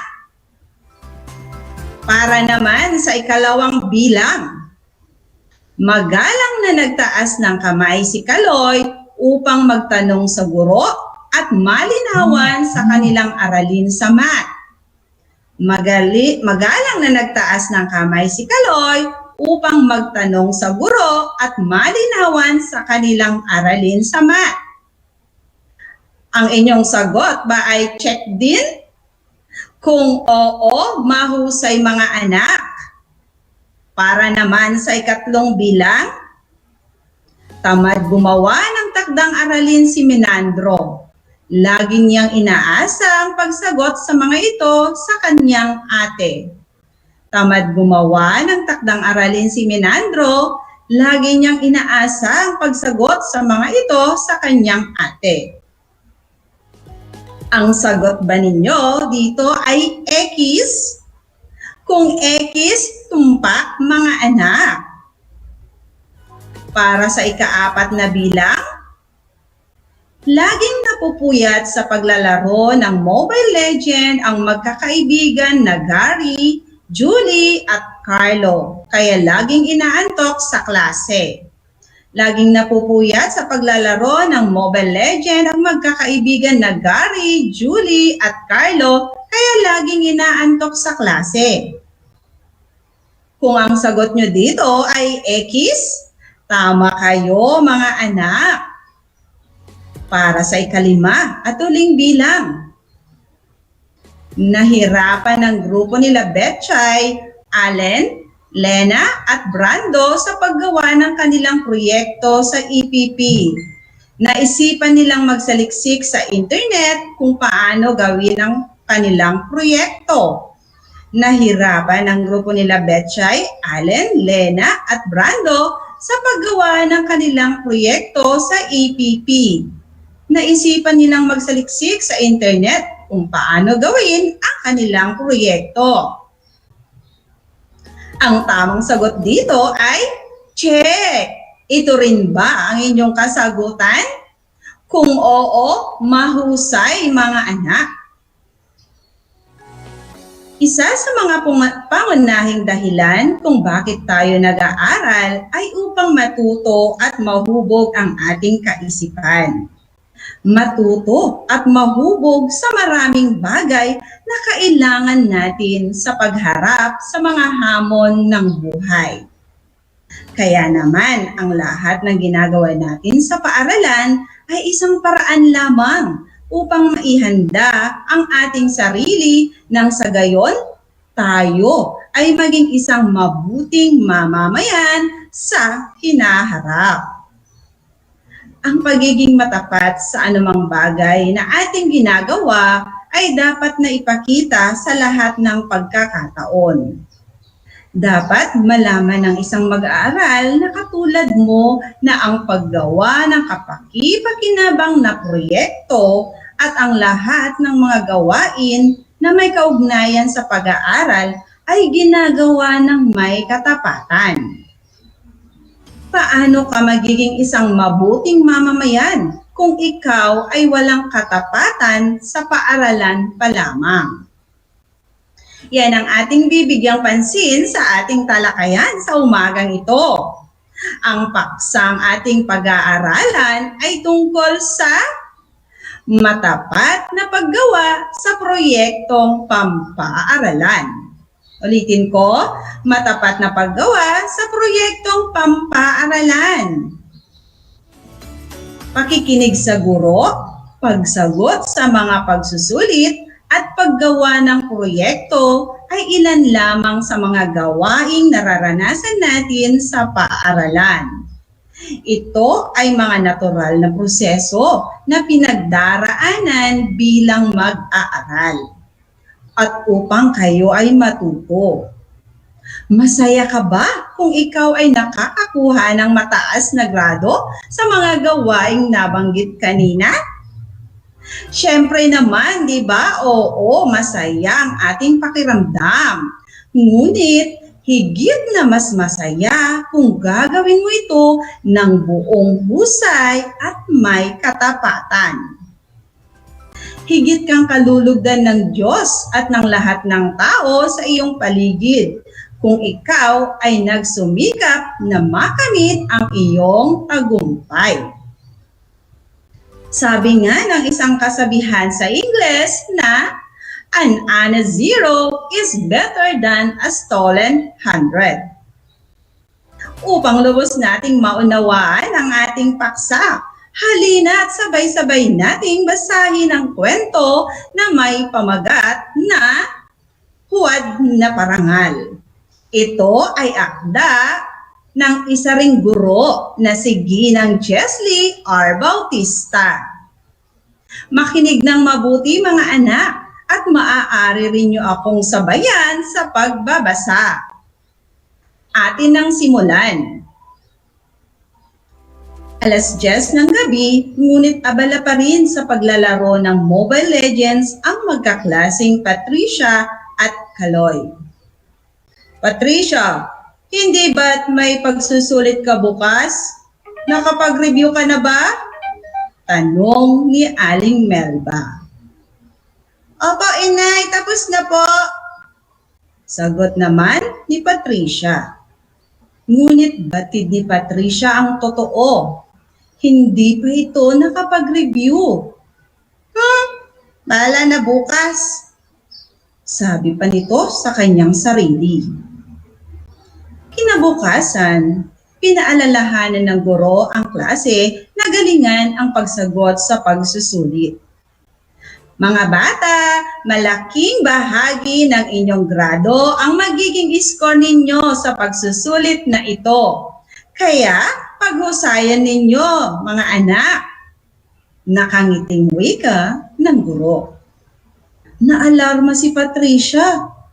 Masyado itong nawili sa paglalaro. Naisip niyang paano ito makakakuha ng mataas na score kung hindi naman ito nag-review. Hoy, Patricia, bakit parang balisa ka? Tanong ni Kaloy. Hindi ako nakapag-review, Kaloy. Sigurado, mababang makukuha ko sa exam. Ikaw, di ba magkalaro lang tayo kagabi? Bakit relax ka lang? Nagtatakang sagot, Patricia. Maparaan ako eh. Heto, may kadika ako. Tiyak na mataas ang makukuha natin sa pagsusulit. Pagmamalaki ni Kaloy. Nagkopyahan nga ang dalawa dahil sa kodiko na ginawa ni Kaloy. Gaya ng inaasahan, mataas ang nakuha nilang score sa pagsusulit. Binabati ko ang mga mag-aaral na nakakuha ng mataas na grado. Bigyan natin ng masigabong palakpakan sina Reynan, Juliet, Patricia at Kaloy. Masayang bati ng guro. Hindi malaman ni Patricia at Kaloy kung ano ang mararamdaman ng mga sandaling iyon. Batid nilang nandaya sila. Kaya nakakuha ng mataas na score. Kaya naman nakonsensya ang dalawa at umamin sa guro. Ma'am, aaminin po namin ang totoo. Gumawa po ako ng kodiko. Kaya mataas po ang nakuha kong grado. Sorry po, hindi na po ako uulit. Nakayukong wika ni Kaloy. Nandaya din po ako, ma'am. Nangapya po ako kay Kaloy. Patawad po. Dagdag na pahayag ni Patricia. Nalulungkot ako at ginawa ninyo ang bagay na iyon. Hindi kayo naging matapat sa inyong pag-aaral. Ngunit natutuwa pa rin ako sapagkat inamin ninyo ang inyong pagkakamali. Huwag na ninyong ulitin ito, mga anak. Tandaan na higit kayong matututo kung nag-review kayong mabuti at nagsumikap kayo. Paliwanag ng guro. Labis po naming pinagsisisihan ang aming nagawang kasalanan. Mas masarap po sa pakiramdam na mataas ang nakuha naming grado kung ito ay aming paghihirapan. Sagot na muli ni Patricia. Tama po si Patricia. Mag-aaral na po kaming mabuti. Sang-ayon ni Kaloy.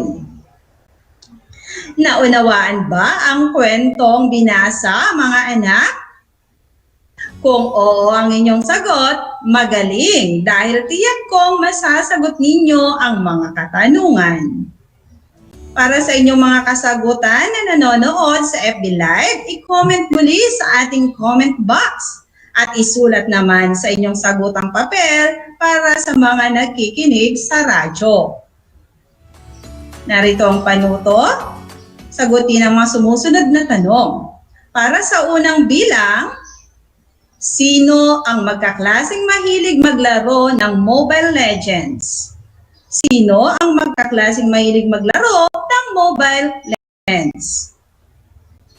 Ang sagot nyo ba ay sina Patricia at Kaloy ang magkaklaseng mahilig maglaro ng Mobile Legends? Kung oo, magaling mga anak. Para naman sa ikalawang bilang, ano ang ginawa nila nang sumapit ang araw ng pagsusulit? Ano ang ginawa nila nang sumapit ang araw ng pagsusulit? Sila ay nagkopyahan sa kodigong ginawa ni Kaloy?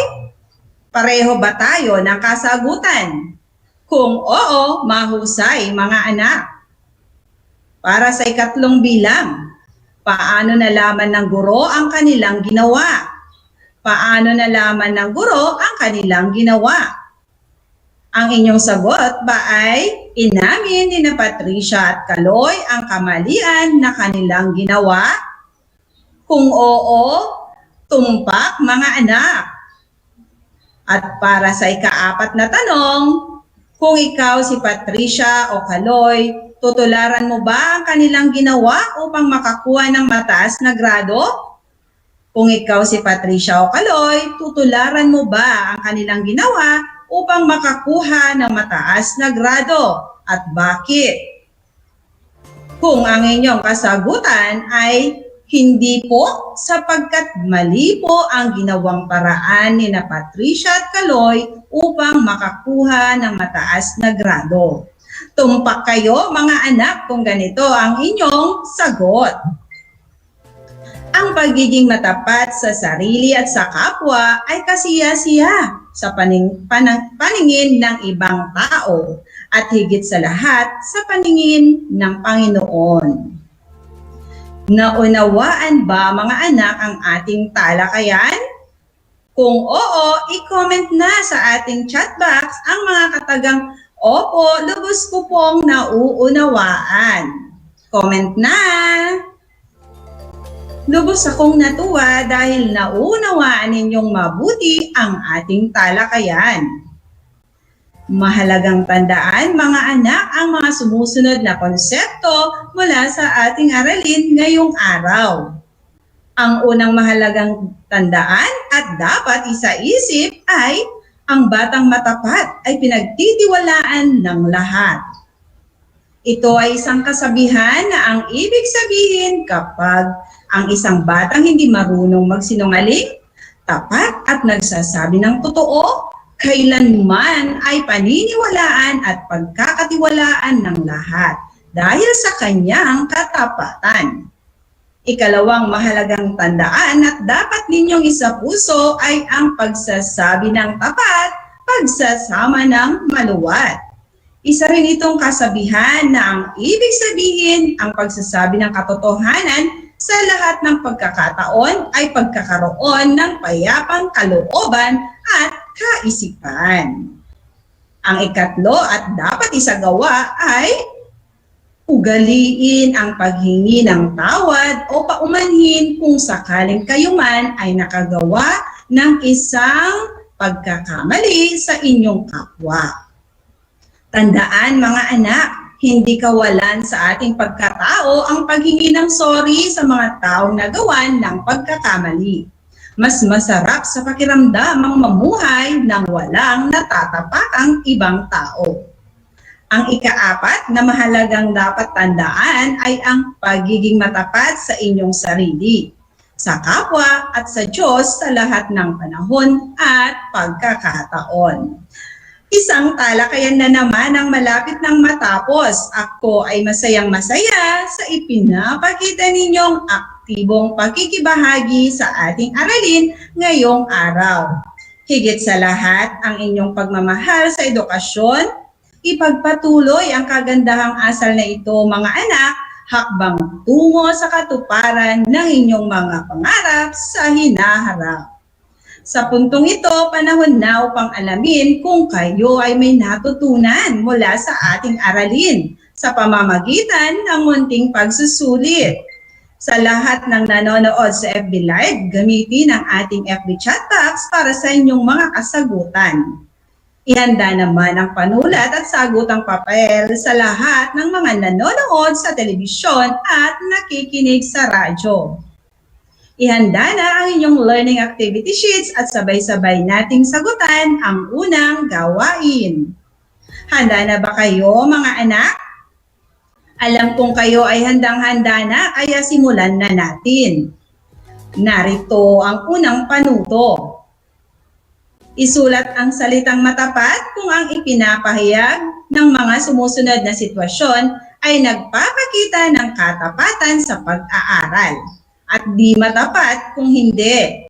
Isulat ang salitang matapat kung ang ipinapahayag ng mga sumusunod na sitwasyon ay nagpapakita ng katapatan sa pag-aaral at di matapat kung hindi. Para sa unang bilang, buong husay na ginawa ng magkakagrupong sina Jane, Cardo, Julia at Coco ang proyekto nila sa ESP. Buong husay na ginawa ng magkakagrupong sina Jane, Cardo, Julia at Coco ang proyekto nila sa ESP. Ano ang inyong sagot? Ang sagot ba ninyo ay matapat? Kung oo, magaling mga anak. Sa ikalawang bilang, batid ni Marian na may graded recitation sa science. Kaya naman nag-aral itong mabuti upang makakuha ng mataas na grado. Batid ni Marian na mayroong graded recitation sa science, kaya naman nag-aral itong mabuti upang makakuha ng mataas na grado. Ang sagot ba ninyo dito ay matapat? Kung oo, kayo ay mahusay. Para sa ikatlong bilang, pinaalalahanan ni Jake ang kaibigang si Mario na mag-review dahil may pagsusulit sa math. Hindi nakinig si Mario at balak na lamang mangopya ng sagot kay Jake. Pinaalalahanan ni Jake ang kaibigang si Mario na mag-review dahil may pagsusulit sa math. Hindi nakinig si Mario at balak na lamang mangopya na lang sa sagot kay Jake. Ano ang inyong sagot mga anak? Ang sagot ba ninyo ay di matapat? Kung oo, magaling. Kung nais mong may marating ka sa buhay, kailangan mong tumayo sa sarili mong mga paa. Huwag mong iasa sa iba dahil ang iyong tagumpay ay nasa iyong sariling mga kamay. Para sa ika-4 na bilang, may pinapagawang sanaysay ang guro ukol sa mga mabuti at di mabuting epekto ng paggamit ng social media. May nakitang halimbawa si Jenny sa internet at kinopya na lamang ito. May pinapagawang sanaysay ang guro ukol sa mga mabuti at di mabuting epekto ng paggamit ng social media. May nakitang halimbawa si Jenny sa internet at kinopya na lamang ito. Ano ang inyong sagot? Di matapat ba ang inyong sagot, mga anak? Kung ganito ang inyong sagot, mahusay kayo. Hindi magandang gawain ang umasa sa iba. Ito ay panlalamang sa kapwa. Walang magandang maidudulot ito sa inyo. Para sa ikalima at huling bilang, ipinaliwanag ng guro ang mga kahakbang sa paggawa ng proyekto sa ESP. Imbes na makinig sa guro si Leon, ay binaliwalan niya ang mga sinasabi nito. Ipapagawa na lamang niya ang kanyang proyekto sa kanyang ate. Ipinaliwanag ng guro ang mga hakbang sa paggawa ng proyekto sa ESP. Imbes na makinig sa guro si Leon, ay binaliwala niya ang mga sinasabi nito. Ipapagawa na lamang niya ang kanyang proyekto sa kanyang ate. Ito ba ay nagpapakita ng pagiging matapat? Ano ang inyong sagot? Ang tamang sagot dito ay di matapat. Kung ganito ang inyong sagot, mga anak, mahusay. Tandaan, mga anak, ang mga gawain ito ay isang pandaraya sa inyong sarili. Mas masarap sa pakiramdam ang umani ng tagumpay kung ginawa mo ito sa inyong sariling pagsisikap. Binabati ko kayong lahat, mga anak, sapagkat natitiyak kong nakuha ninyong lahat ang mga tamang sagot ng ating pagsusulit. Mula sa akin, tanggapin ninyo ang mga salitang magaling at mahusay, mabuting tao. Mga anak, may inahandang mga gawain at refleksyon sa inyong learning activity sheets sige ng Jeslie R. Bautista. Inaasahan ko na ito ay inyong sasagutan ng buong sigasig at sa abot ng inyong makakaya. Sakali man na kailanganin ninyo ang patnubay ng inyong kapamilya at guro, huwag kayong mag-atubiling sila ay tawagan upang kayo ay magabayan ng tama. Isang aralin na naman ang ating natapos sa araw na ito. Kaya panalangin ko na anumang konsepto, higit lalo ang mga aral sa buhay na inyong natutunan sa araw na ito ay inyong maisa sa buhay sa araw-araw. Muli, ako ang inyong guro sa edukasyon sa pagpapakatao sa ikalimang baitang, Ginang Laura G. Del Rosario, nagpapaalala na piliing maging mabuting tao sa lahat ng panahon at pagkakataon. Hanggang sa muli!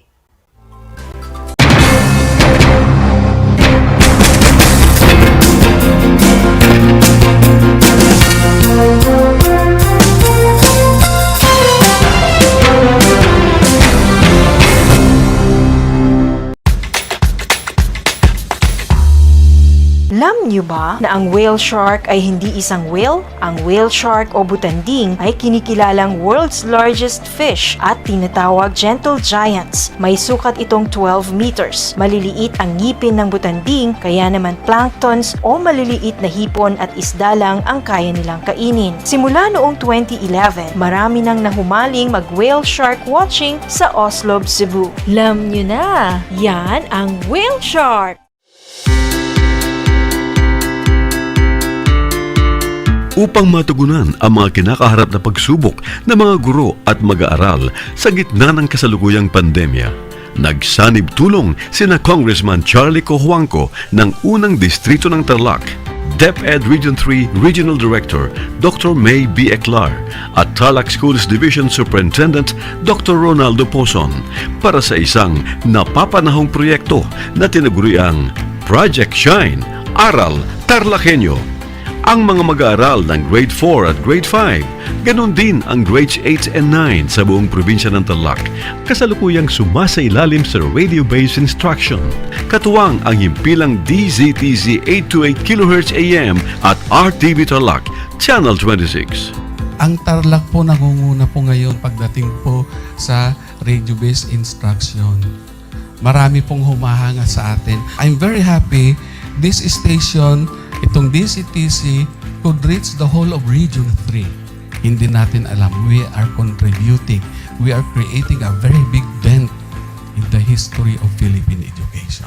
And I am proud. I am here in Tarlac. This is the noble cause of education in which you and I, without you knowing it, we are bound to do.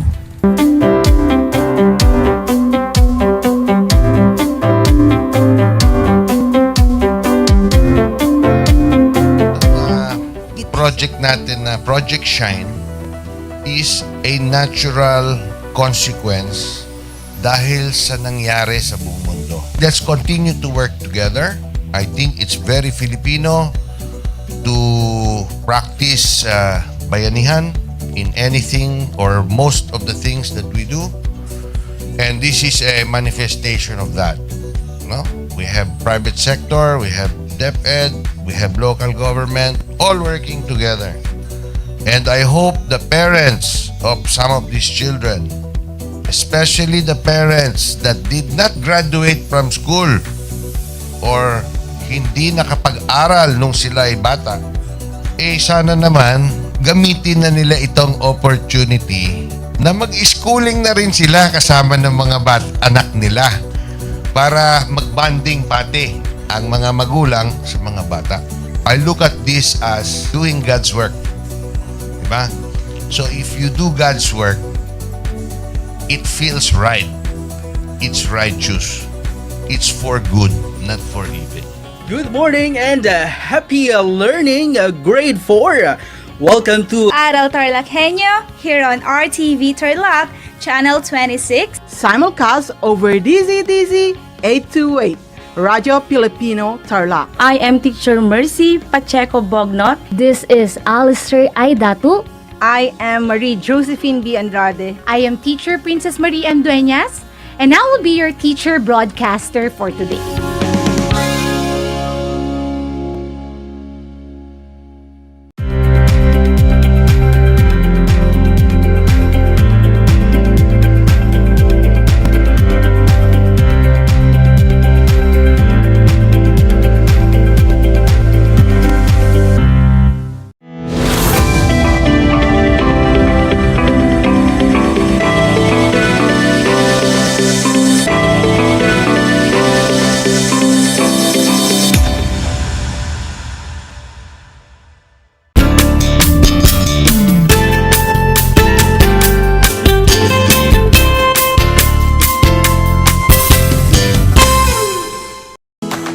Hello and good morning, my dear grade 5 learners. It's me again, Elenita Binool, your teacher broadcaster for Science 5. Welcome to Aral TarlakHenyo here on RTV Tarlac, Channel 26. Simulcast over DZDZ 828, Radio Filipino Tarlac. We are also seen via Converge Cable TV, Channel 100. Giving you this remote live broadcast all the way from Ramos, Tarlac. How are you today, kids? Well, I hope everyone is doing great. As we begin our lesson, make sure that you are in a comfortable place, far from noise, so you can hear me loud and clear. Be sure to have you all the necessary things for our lesson, such as your modules, activity sheets, pen, and paper. If you have questions or clarifications regarding our lesson today, just type your message to our comment section if you're watching our Facebook Live. Join me in a 25-minute travel in the world of science. A world that is full of new things and discoveries. Now, my grade 5 listeners, are you ready to take a new adventure and explore to become batang nakakabilib? Fantastic! Be prepared as we are about to start our lesson. Alright, you can now open your module on page 12. so you can follow. Let us have a short review on our previous lesson by answering this first activity about the good effects of changes of materials on the environment. At this point, kindly get your activity notebook and pen, for you will answer the activity. Here is the direction. Arrange the jumbled letters below to form the correct word that is being described. Again, arrange the jumbled letters below to form the correct word that is being described in each of the following sentences. I will give you 5 seconds to answer. I will read the question for each number twice. Let's answer number 1. It is a way of decomposing plant or animal matter into fertilizer. Let me repeat. It is a way of decomposing plant or animal matter into fertilizer. Let's start.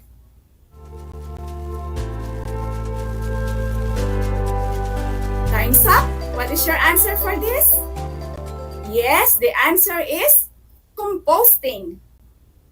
Some examples of materials to be decomposed are rotten fruits and vegetables, spoiled foods, dried leaves, and others. Let's have number 2. It helps lessen garbage by producing a new product out of discarded materials. Again, it helps lessen garbage by producing a new product out of discarded materials. What is the answer? Recycling. Good job. Will you give some examples of materials that can be recycled? Right. Empty bottles. What else? Correct. Old papers or newspapers. Boxes. And yes, old tires. Okay, let's proceed for number 3. It is the application of scientific knowledge of materials and processes to benefit people. Once more, it is the application of scientific knowledge of materials and processes to benefit people. What is the answer?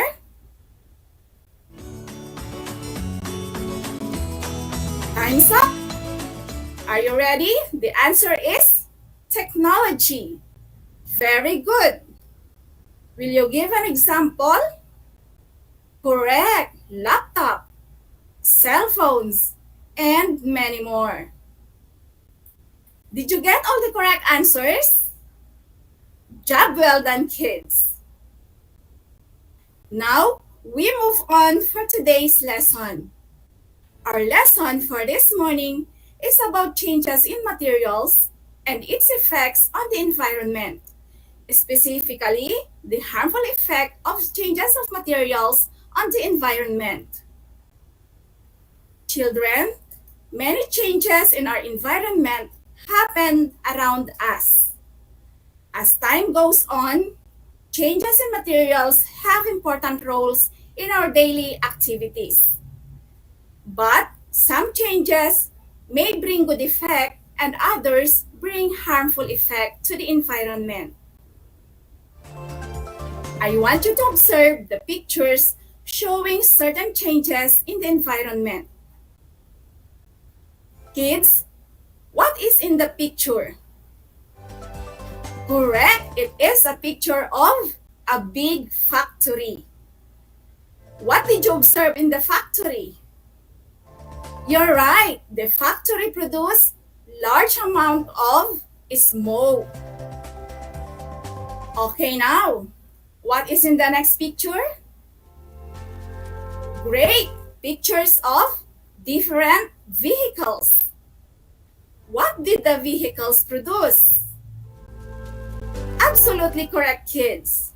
The vehicles produce smoke. Another, What is in the picture? Very good. Burning of garbages. From the pictures I flashed before, it shows changes in materials that have a harmful effect to the environment. It is air pollution. Air pollution is the condition of air that is contaminated, brought by smoke released by different vehicles, and fumes emitted by power plants and factories. Again, air pollution is the condition of air that is contaminated, brought by smoke released by different vehicles and fumes emitted by power plants and factories. What are the causes of inhaling polluted air, kids? Correct, you may suffer asthma attack. What else? Very good, respiratory diseases. And you may also experience shortness of breathing. Air pollution is one of the major problems of our environment. What are the specific ways to minimize it? Great answer, kids. When going to nearby place, you can just walk or ride a bicycle. When you walk or ride a bicycle, you already make an exercise which is good to your health. Another harmful effect of changes of materials is the depletion of the ozone layer. Depletion of the ozone layer is a natural way of destroying the ozone layer of the atmosphere due to chlorofluorocarbons, which are found in the materials like refrigerants, plastic, styrofoam, perfumes, and insecticides. How can we help to reduce the use of chlorofluorocarbons? Yes, correct. We should only use the appliances when necessary and look for the alternatives to be used. Another effect is the global warming. I will repeat, global warming. This is caused by overusing of energy and too much production of fuel products from power plants. As a concerned individual, my dear kids, how can we control global warming? Great, correct answer. Limit the use of materials that produce heat and carbon pollution. And where did it begin? Excellent, in our own home. Thank you, kids. Next is acid rain. Again, acid rain. This is the state of rainwater containing very high acid. This happens when gaseous chemical waste from industries turn into acids and combine in the atmosphere during the evaporation process. It is dangerous to all living and non-living things. Why? Correct. Gaseous gases that make acid rain will cause respiratory diseases to people when inhaled directly. Acid rain can also cause the fast decay and corrosion of materials made of concrete and metal. Another harmful effect of changes in materials is the land pollution.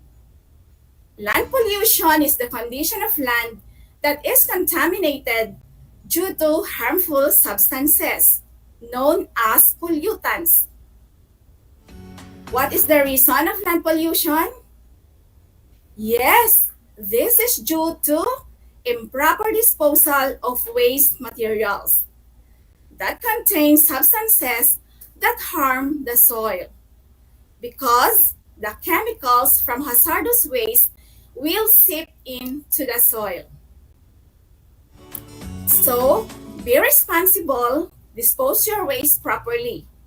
Right, children? Last one is the water pollution. Water pollution is the condition of water that is contaminated due to waste products, which directly dispose to the bodies of water. So, what will you do, kids, to avoid water pollution? Right! Do not dump your waste in the river or seas. Kids, you have learned the different effects of changes of materials on the environment. Again, what are the harmful effects of changes of materials on the environment? Awesome, grade 5 learners! The harmful effects are air pollution, depletion of the ozone layer, global warming, acid rain, land pollution, and water pollution. Earth is the only home that we have. So, how can you help to minimize these problems? Great! One thing is, reduce emissions from vehicles. How can you do this? Very good! Like what I have said before, just walk or ride a bicycle when going to a nearby place. And when you use your vehicles, use unleaded gasoline to reduce vehicular emissions. Another thing that we need to practice is reforestation. Planting and conserving trees can reduce the carbon dioxide in the atmosphere and also control soil erosion. Another, reduce the use of chlorofluorocarbons or CFCs. Since CFCs contribute to ozone layer depletion, you should be use alternatives. For example, instead of using hairsprays, you can use hair setting gel. Instead of using air conditioners, you can use electric fans. Next, we need to practice the proper segregation of waste materials. Use a separate container to segregate biodegradable to non-biodegradable. And the last one, kids, practice the 3 R's. What are the 3 R's? Absolutely correct. Reuse, reduce, and recycle. When we say reuse, it means to use again instead of throwing them away. Will you give some materials to be reused, kids? Great! Furnitures. What else? Correct. Bags, clothes, and many more. While reduce means lessen the use of unnecessary materials. So, buy things that are durable. And for the last R, recycle. Create a new product using a material that has already its purpose. Practicing the 3 R's is the easiest way to save our environment. Again, what are the practices to protect the environment from the harmful effect of changes of materials? Excellent, grade 5 learners! The practices to protect the environment are reduce emissions from vehicles, practice reforestation, reduce the use of chlorofluorocarbons or CFCs, dispose of waste materials properly, and practice the 3 R's. So, there you have it, kids. Did you enjoy our discussion? This time, let's have a deeper understanding about our lesson. Bring out your pen and paper in order for you to write your answers. Let me read the direction. Identify which bad effect to the environment results from the following changes in matter. Choose the letter of the best answer. The question would be read twice. You are given 5 seconds to answer each number. Are you ready?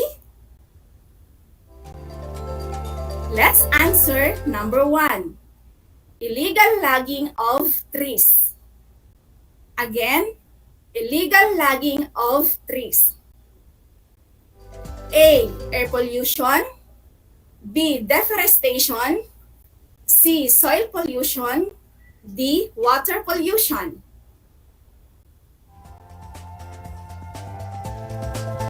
What is the correct answer? Correct. The answer is B. Deforestation. So, the loss of trees affect the lives of people and natural habitat of animals. Okay, for number 2, burning of wood. I repeat, burning of wood. A. Air pollution. B. Deforestation. C. Soil pollution. D. Water pollution. What is your answer? Excellent! The answer is A. Air pollution. Why? Because burning of wood will enhance the greenhouse effect, leading to global warming. Now, we will proceed to question number 3. Using disinfectant sprays. Once more, using disinfectant sprays. A. Air pollution. B. Deforestation. C. Soil pollution. D. Water pollution. If your answer is letter A, air pollution, then you are correct. Why? Because it will contribute to increase the temperature of the atmosphere. Another for question number 4, dumping rusted cans in the sea. Again, dumping rusted cans in the sea. A. Air pollution. B. Deforestation. C. Soil pollution. And D. Water pollution. If your answer is D, you are correct. Why? Dumping of any waste to the sea may lead to water pollution, which can be harm to all living things. For question number 5, making rice fields into a residential lot. I repeat, making rice fields into a residential lot. A. Air pollution. B. Deforestation. C. Soil pollution. D. Water pollution. Are you done? Now let me see if you get the answer. Great job, kids. The answer is C. Why soil pollution? Because it will damage the natural type of the soil. Did you get everything right? Okay, count the number of correct answers. For those who got the perfect score of 5, congratulations, kids. And for those who did not meet the perfect score, don't worry because there's more. Let's begin, kids.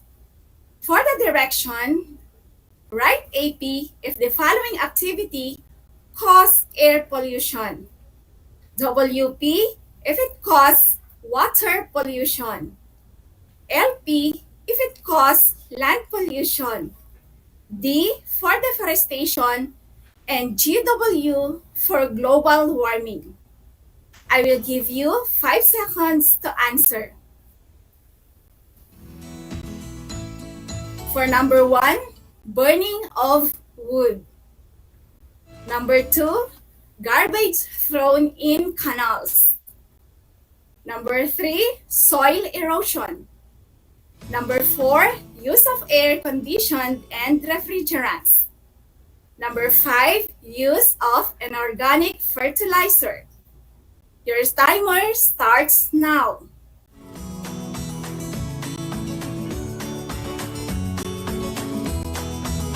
Time's up. Now let us check your work.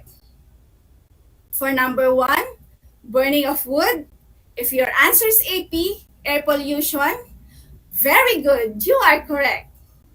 Because burning of wood is one factor of air pollution. Number 2, garbage thrown in canals. The answer is WP, or water pollution. Next, in number 3, soil erosion. The answer is D, or deforestation. Number 4, use of air conditioning and refrigerants. It is GW, or global warming. Why? Excellent, because of the CFCs, or chlorofluorocarbons of the product that contribute to ozone layer depletion. And for number 5, the use of an organic fertilizer fall into land pollution, or LP. Did you get a perfect score, kids? Congratulations! Job well done! So, let us have a recap on what you have learned this morning. The harmful effects of changes in materials to the environment are the following: air pollution, depletion of the ozone layer, global warming, acid rain, land pollution, and water pollution. The practices to protect the environment that we can do are reduce emissions from vehicles, practice reforestation, reduce the use of chlorofluorocarbons, dispose of waste materials properly, and practice the 3 R's. I'm very glad now you were able to identify the harmful effects of changes in materials on the environment and the practices that you can do to protect it. Remember, my dear learners, you are the hope of our people. Let us support and save the earth for the future. For your assignment, answer Activity 3 in your module, page 13. Don't forget to submit your answer sheets to your science teacher or to your advisor, okay? So that ends our lesson for today. Just do your best and apply what you have learned on this session. This is Project Shine, Aral TarlakHenyo, brought to you by the Department of Education, Division of Tarlac Province, in cooperation with DZDZ 828 AM station and RTV Tarlac Channel 26. I would like to end up by saying, the science is the key to make impossible things possible. I hope you learned a lot today. Again, I am Elenita Binool, your science anchor teacher. Keep safe, everyone. Thank you and God bless.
niyo ba na ang whale shark ay hindi isang whale? Ang whale shark o butanding ay kinikilalang world's largest fish at tinatawag gentle giants. May sukat itong 12 meters. Maliliit ang ngipin ng butanding, kaya naman planktons o maliliit na hipon at isda lang ang kaya nilang kainin. Simula noong 2011, marami nang nahumaling mag-whale shark watching sa Oslo, Cebu. Alam nyo na, yan ang whale shark!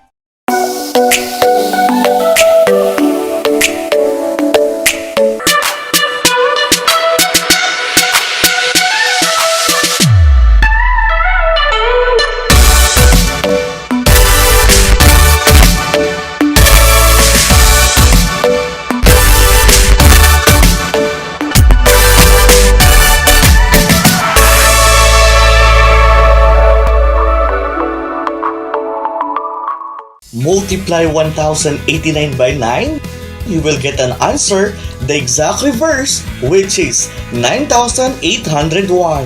My name is JRP Duldulao, your teacher broadcaster on Aral TarlakHenyo. For more math trivia and answers to your math questions, catch Aral TarlakHenyo every Monday to Friday from 8:30 a.m. to 5:30 p.m.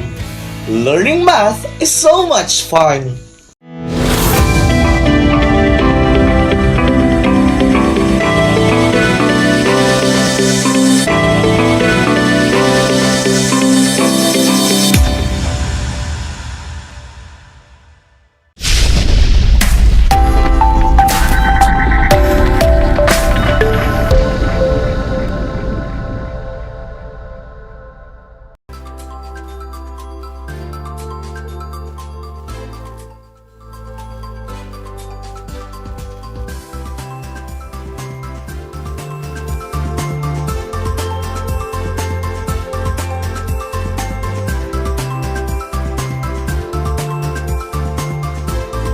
Morning, everyone. Good morning, grade 5 learners. Welcome to Aral TarlakHenyo, here on RTV Tarlac, channel 26, and channel 100 of Converge Cable TV. Simulcast over DZTC 828 Radio Filipino Tarlac. I am teacher Gemaline Ganutise Lucas, your teacher broadcaster for Mathematics grade 5. Bringing your lesson on air live via remote broadcast from Kumiling East District, Kumiling, Tarlac. My dear learners, join me today as we explore and learn another fun-filled lesson. Before we get started, make sure that you are free from any distractions so that you can focus on our lesson and hear me well over our broadcast. Kindly get your ball pen or pencil, notebook, and of course, your Mathematics 5 learners materials.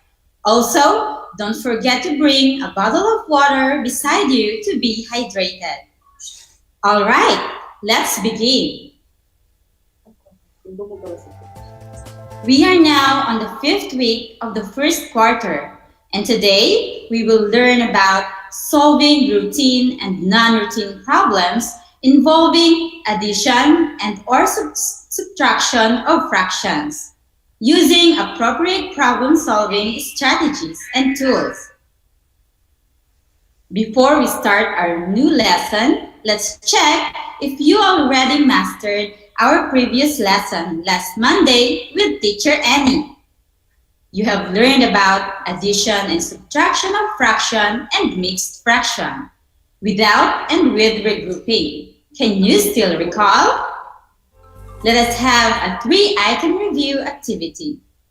Let's play Choose It. Listen to each item carefully. Write the letter of your answer on your notebook.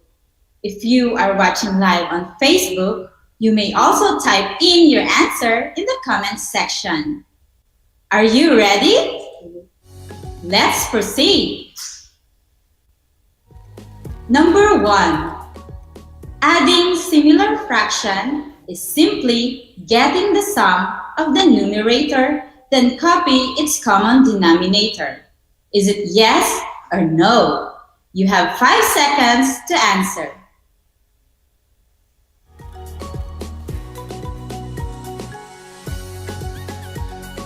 Time's up. If your answer is yes, very nice. You are correct. In adding similar fractions, we will simply add the whole numbers, then the numerators, and copy the denominators. We can simplify our answer by reducing it to lowest term. Let's now have number 2. If 9 and 1/5 will be added to 2 and 2/5, the sum is 11 and 3/10. Is it yes or no? I will give you 5 seconds to answer.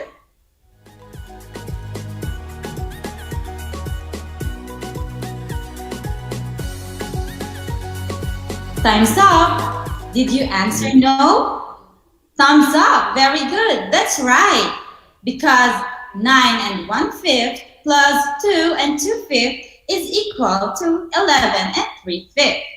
We simply add the whole numbers and then the numerators, then copy the denominator. Number 3. In subtracting dissimilar fractions, you have to make the fractions similar before you subtract. Is it yes or no? Another 5 seconds for you to answer.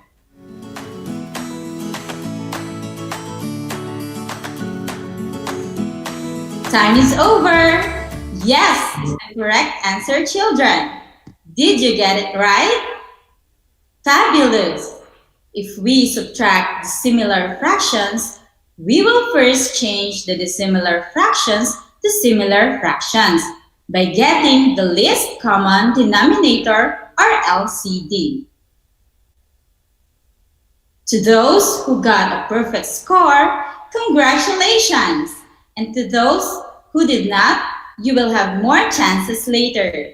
Now, let us begin with our new topic about solving routine and non-routine problems involving addition and/or subtraction of fractions using appropriate problem-solving strategies and tools. Let us first learn the definition of a routine and non-routine problem. A routine problem is a kind of problem which there is an immediate solution or strategy for solving them. While a non-routine problem, on the other hand, is a problem which requires analysis and insights into known principles of mathematics. This problem can be solved in multiple ways. Let us now explore how to solve routine and non-routine problems involving addition. We will be solving our word problems in 4 steps using the acronym UPSC. Step 1. U for understand. You have to find what is asked in the problem, then identify the given facts. Step 2 is P. It stands for plan. Decide what operation you will use and the strategy in order to solve the problem. Step 3, S, stands for solve here. And you will have to solve and find the answer.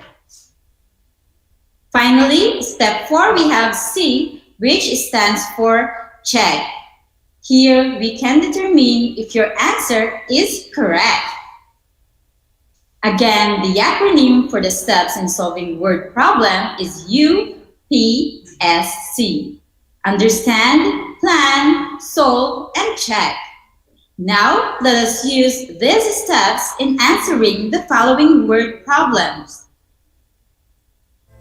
Problem number 1. Noah walked 3 3/4 kilometers in the morning and 1 1/4 kilometers in the afternoon. What is the total distance walked by Noah? Again, Noah walked 3 3/4 kilometers in the morning and 1 1/4 kilometers in the afternoon. What is the total distance walked by Noah? But before we answer the word problem, do you know, kids, that there are a lot of benefits in walking? First, it improves blood circulation. Walking also wards off heart disease. It brings up the heart rate, lowers blood pressure, and strengthens the heart. Walking is a great way to improve or maintain your overall health. So, if you want to have a healthier body, try to make walking a routine. Let us now go back to our word problem. For our step 1, understand. What is asked? If your answer is the total distance walked by Noah, then you are correct. Now, what are the given facts? The answer is 3 3/4 kilometers in the morning and 1 1/4 kilometers in the afternoon. Awesome! Let us continue now to step 2. Make a plan. Let us identify the operation to be used. And it is addition. Perfect! Now let us write the number sentence as 3 3/4 plus 1 1/4 is equal to n. Step 3, let us now then solve. Let us explore the solution. Since 3 3/4 plus 1 1/4 are similar fractions, we can simply add the whole numbers, then followed by the numerators, copying the denominators, and so it is equal to 4 4/4 or 5. Since 4/4 is equal to 1, a whole number, let us now add 4 and 1 and it is equal to 5. Finally, step 4. Let us check and look back. To check if the answer is correct, we use subtraction. 4 4/4 minus 1 1/4 is equal to 3 3/4. And so we can now say that we got the correct answer. The total distance Noah walked was 5 kilometers. How are you doing now, kids? Do you find the activity very challenging? I hope you got them all. Please continue to pay attention throughout our broadcast. Here is our word problem number 2. Paul made a mango shake. He mixed 2 1/6 liters of mango juice and 3 2/3 liters of milk. How many liters of liquid did he mix? Again, Paul made a mango shake. He mixed 2 1/6 liters of mango juice and 3 2/3 liters of milk. How many liters of liquid did he mix? Step 1, understand. What is asked? Correct! It is the total number of liters that Paul mixed. Now, what are the given facts? If your answer is 2 1/6 liters of mango juice and 3 2/3 liters of milk, you are right. Step 2, let us plan. We will be using addition. You can also draw a picture to show or illustrate your solution. 2 1/6 plus 3 2/3 is equal to 5 5/6. You can use any convenient way in solving a problem. One way of solving is by using illustration of unit. Another way is to use LCD, or the least common denominator. For our step 3, solve, let us now write the mathematical statement. 2 and 1/6 plus 3 and 2/3 is equal to n. Then, let us rename the mixed number as improper fraction. 2 and 1/6 is now 13/6, while 3 and 2/3 is now 11/3. And so we have 13/6 plus 11/3. We can now convert the similar fractions. In converting the similar fractions to similar fraction, we need to get first the LCD. And the least common denominator of 6 and 3 is 6. We can now add the fractions. 13/6 plus 22/6 is equal to 35/6. Since the answer is an improper fraction, let us rename it as mixed number. 35/6 renamed as mixed number is 5 and 5/6. The answer is Paul mixed 5 and 5/6 liters of liquid in all. If you got the answer using either or both of the two methods, good job, kids! If not, you can make it up in the next activities. So listen attentively as we continue with the next topic. Let us now learn solving routine and non-routine problems involving subtraction. Let's have our new word problem. Jose and Mimi own a cornfield farm. Jose harvested 8 and 3/10 bags of corn, while Mimi harvested 6 and 1/10 bags of corn. How many bags of corn did Jose harvest than Mimi? Again, Jose and Mimi own a cornfield. Jose harvested 8 and 3/10 bags of corn, while Mimi harvested 6 and 1/10 bags of corn. How many more bags of corn did Jose harvest than Mimi? Let us now understand what is asked. It is the difference of bags of corn harvested by Jose and Mimi. You got it right.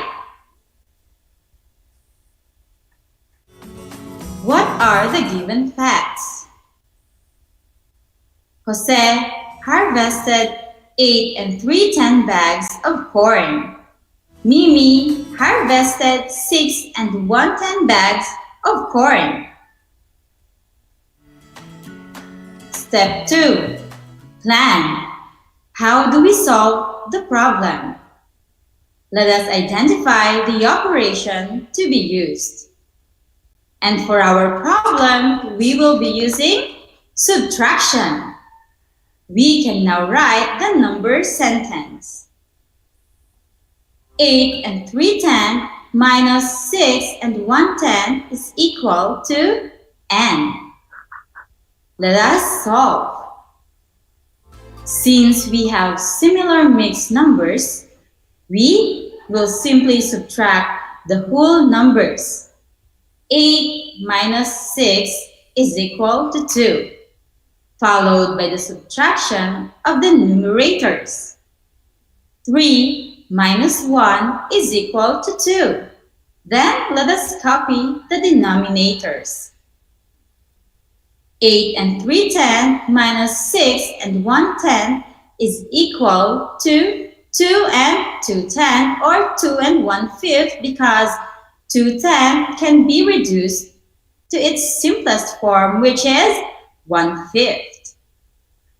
Let us check and look back using addition. 2 and 2 10 plus 6 and 1 10 is equal to 8 and 3 10. We can now conclude that our answer is correct.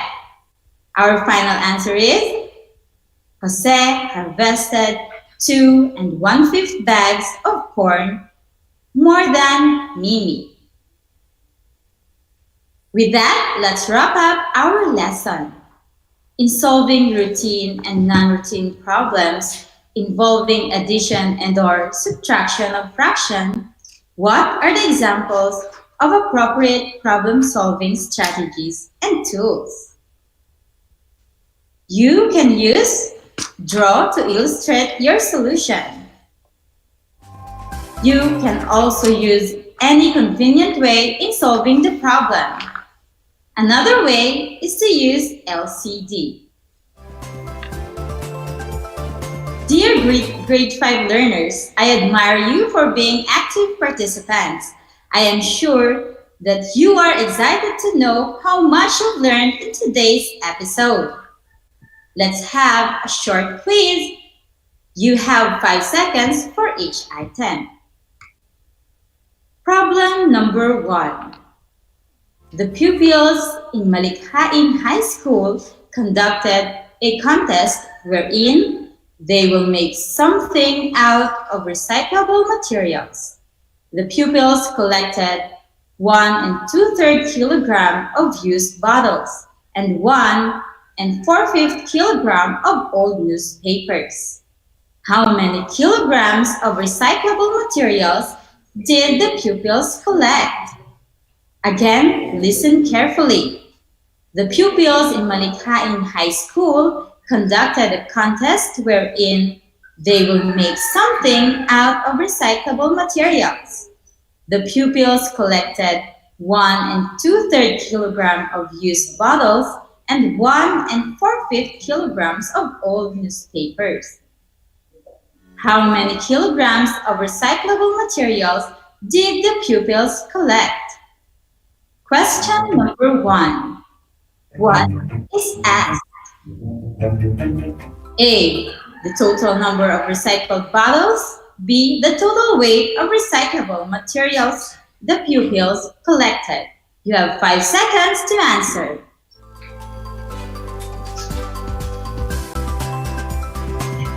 Time's up! If you answered letter B, the total weight of recyclable materials in the pupils collected. Great! You are correct. Question number 2. What are the given facts? A. 1 and 2/3 kilogram of used bottles and 1 and 4/5 kilogram of used newspapers. B. Used bottles and used newspapers. You can choose your answer within 5 seconds.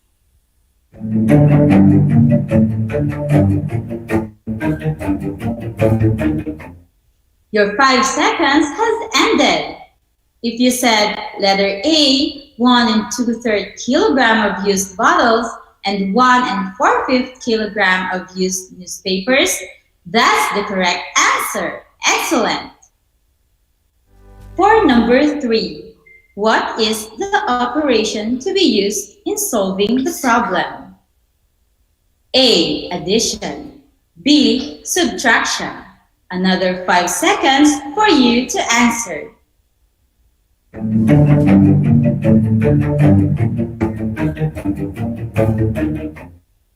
Your time is over. What is your answer? The correct answer is letter A, addition. You're coming along nicely. For number 4, how many kilograms of recyclable materials did the pupils collect? A. 3 and 7/15. B. 2 and 6/8. You have 30 seconds to solve.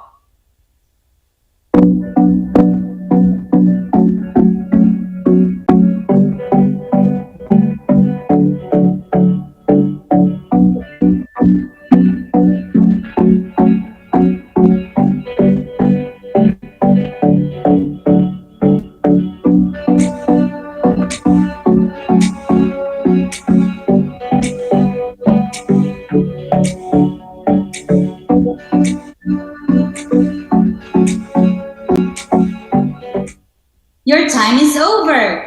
What is your answer? The correct answer is letter A, 3 and 7/15. Very good. I hope you were able to get high scores. If not, you have more time to master this lesson.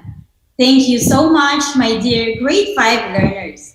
I hope you enjoyed and learned a lot today. Dear parents and guardians, please provide assistance to your children in accomplishing their next activities. Well, that's it for now, children. You will have more math activities next meeting.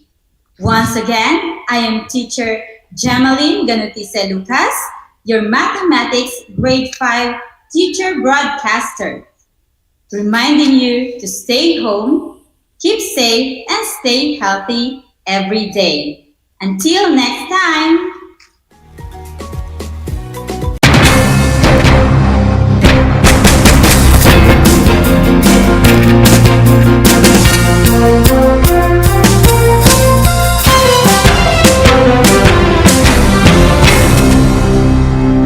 Nais mo bang magpabakuna? Alam mo bang may mga tinatawag na priority eligible groups? Sa bawat priority group, may mga sektor na nakahanay. Kung ikaw ay kabilang dito, wag nang magdalawang isip pa. Halina't magpabakuna na. Ngayong Hunyo, sisimula na ang pag-rollout ng mga bakuna sa A4 group. Kabilang sa A4, ang essential frontliners tulad ng mga sumusunod. Mga nagtatrabaho sa pribadong sektor na nasa labas ng kanilang mga tahanan. Mga nagtatrabaho sa mga ahensya ng gobyerno, GOCCs at local government units. Mga nagtatrabaho sa mga informal na sektor sa labas ng kanilang mga tahanan. At mga nagtatrabaho sa mga pribadong tahanan. Kaya kung ikaw ay kabilang sa grupong ito, tumawag o makipag-ugnayan sa inyong LGU at sa inyong kumpanya upang malaman ang mga detalye tungkol sa inyong vaccination program, katulad ng petsa, oras at lugar kung saan ka magpapabakuna. Humingi ng medical clearance sa inyong doktor kung ikaw ay may autoimmune disease, HIV, cancer, malignancy, dumaan sa organ transplant, kasalukuyang dumadaan sa steroid treatment o nakaratay sa higaan. Huwag kalimutan ang iyong proof of eligibility o mga dokumentong nagpapatunay na ikaw ay kasama sa priority group na ito. Huwag din kalimutang dalhin ang iyong government ID, pati na ang face mask, face shield, sanitizer at ballpen bago ang iyong vaccination. At paalala, pagkatapos ng pagbabakuna, huwag mag-atubiling magtanong na makaragdagang impormasyon tungkol sa bakuna na ginamit sa iyo. Hingin at itago ang contact information ng personnel na tatawagan kung sakaling ikaw ay makaramdam ng seryosong side effects. Huwag rin kalimutan ang vaccination card at alamin ang petsa ng iyong second dose ng pagbabakuna. Higit sa lahat, ugaliin pa rin sundin ang minimum public health standards tulad ng wastong paghuhugas ng kamay, pagpapanatili ng safe physical distancing at pagsusuot ng face mask at face shield. Ano pang hinihintay mo? Tara na sa Vida Vaccination!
Kumusta mga giliw kong tagapakinig? Nagbabalik ang inyong paaralang panghimpapawid, Aral TarlakHenyo, RTV Tarlac, Channel 26, At sa bayang naririnig sa DZTC 828, Radyo Pilipino Tarlac. Tayo rin ay napapanood sa FB Live ng RTV Tarlac Channel 26. Sumasahimpapawid mula sa bayan ng Pura Tarlac, mula sa bayan ng San Clemente. Mula rito sa Puro Elementary School, Pura Tarlac. sa bayan ng Capas Tarlac. ako, ang inyong guro,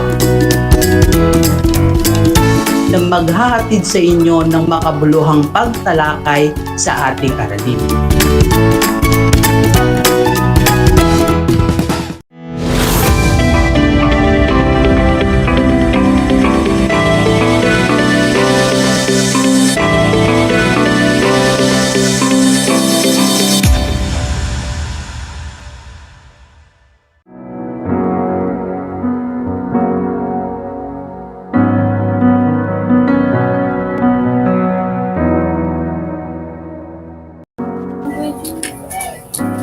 Tayo po ay tumahimik at damhin ang presensya ng banal na Espiritu Santo. Panginoon, sa araw na ito, kami po ay nagpapasalamat sa mga blessings na ipinagkakaloob mo sa amin. Gawain. Salamat, Panginoon, sa pagbibigay mo ng gabay, proteksyon at patnubay sa araw-araw na aming gawain.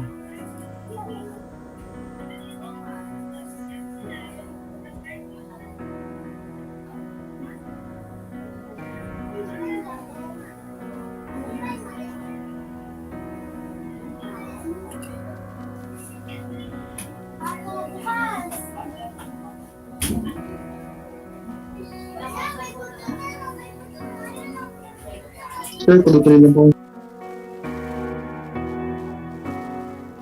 Sa pagbibigay mo ng iyong mapagpalang kamay sa pag-approach sa amin para mawala ang mga nararamdaman naming mga sakit.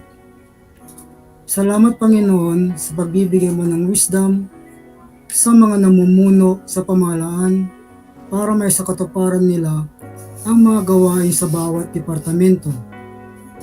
Sana po, Panginoon, idinadalangin ko po na gabayan mo po ang aking mga mahal sa buhay, magulang, kapatid, asawa at mga anak. Ibigay mo po sana sa kanila ang iyong mapaghimalang kamay para makaiwas sila sa mga sakit. Sana po, Panginoon, tapusin mo na ang kasalukuyang pandemic na aming nararanasan ngayon. Ngayong panahon. Ikaw lamang po ang may kakayahan para mawala ang COVID-19 na aming nararanasan. Panginoon, pagalingin mo rin sana ang mga taong dumaranas ng sakit, lalo na po silang mga nasa banig ng karamdaman.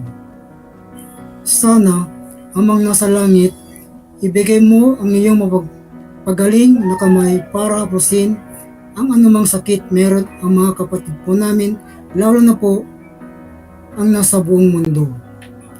Sana po, Panginoon, ibalik mo rin ang pag-asa sa mga taong nakakaranas ng depresyon. Sana po, bigyan mo sila ng lakas ng loob para mapaglabanan nila ang mga challenges at trials na kanilang kinakaharap sa kasalukuyang panahon. Tulungan mo po mapaglabanan nila ang mga pasakit sa kanilang buhay. Gawaran mo po sila ng iyong mapagpalang kapangyarihan upang malagpasan nila ang lahat ng mga pagsubok na ito.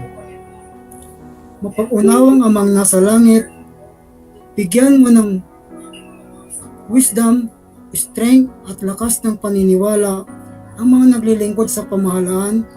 Sana po ay maging responsable sila sa mga pagbibigay nila ng patnubay at gabay sa lahat ng bagay. Sana po, Panginoon, igawad mo po sa kanila ang mga tamang pagdesisyon sa kanilang mga gawain. Ipadala mo po sa kanila ang Holy Spirit para po magabayan sila sa kanilang mga gawain. Bigyan mo po ang aming mga pinunong medikal ng pananaw kung paano patitigilin ang virus. Palakasin mo nawa ang kanilang mga pagpapasya at parangalan ang kanilang puspusang pagtatrabaho sa paglilika ng gamot para sa COVID-19. Amang nasa langit, idinadalangin ko po na palakasin mo po ang aming paniniwala sa iyo. Sana po pag-isign po ninyo kami sa isang layunin na tumatag at maging kaaba-aba po ang aming mga panalangin. Amang makapangyarihan, pagalingin mo rin sana ang Father ni Sir Emmanuel Ganit na nasa banig ng karamdaman. Alam ko po, nasa iyo ang mapagpalang kamay para igawad sa kanya na mawala na ang kanyang nararamdaman sa kasalukuyan. Sa huli, idinadalaan ko po na mawala na sana ang COVID-19 virus para po magbalik na sa dati ang mga masasayang araw na aming naranasan noon. Ang lahat nito ay samot dalayan ko sa pangalan at isang anak ng Diyos na si Yesu Kristo. Amen.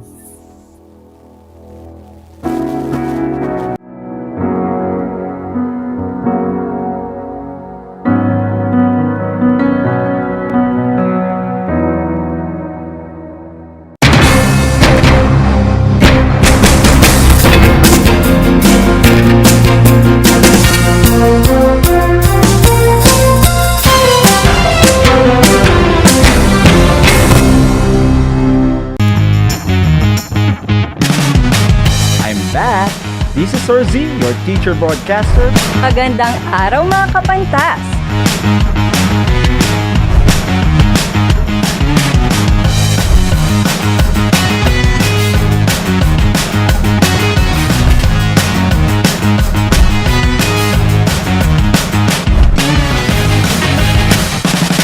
Welcome to Aral TarlakHenyo.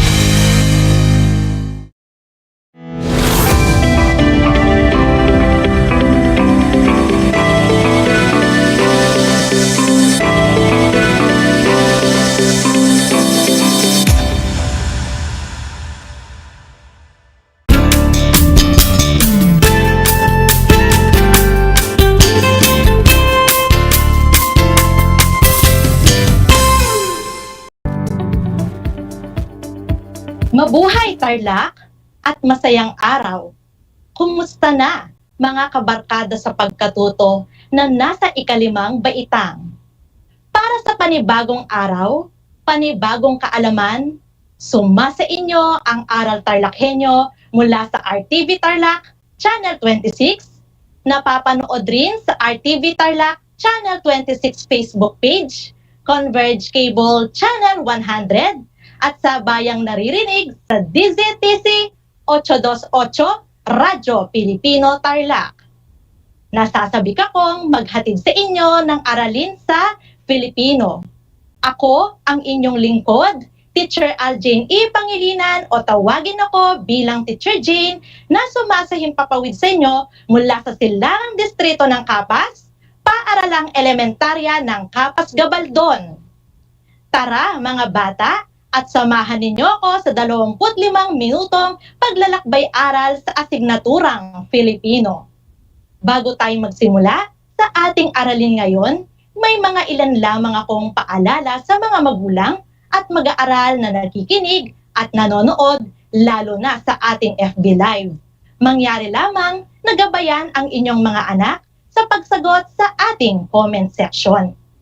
Hihintayin ko ang inyong mga sagot, mga kabarkada sa pagkatuto, sapagkat ang inyong mga wastong sagot at tugon ay lubos kong ikagagalak dahil magiging makabuluhan ang ating talakayan ngayong araw. Siguruhin ninyong nasa komportable at maayos na kinaupuan upang makinig sa ating broadcast. Matanong ko lang, kumain na ba kayo? Mabuti kung may laman ang inyong mga tiyan upang maging alerto ang inyong mga pag-iisip at maayos na maunawaan ang ating aralin ngayon. Sa puntong ito, ihanda ang inyong module sa Filipino, learning activity sheet, panulat, at papel o kwaderno. Handa na ba ang mga ito? Mabuti naman kung ganoon. Mga kabarkada, mahilig ba kayong maglaro ng ML? Tiyak na masisiyahan kayo sa gawain natin ngayon. Siguradong madadalian kayo sa pagsagot.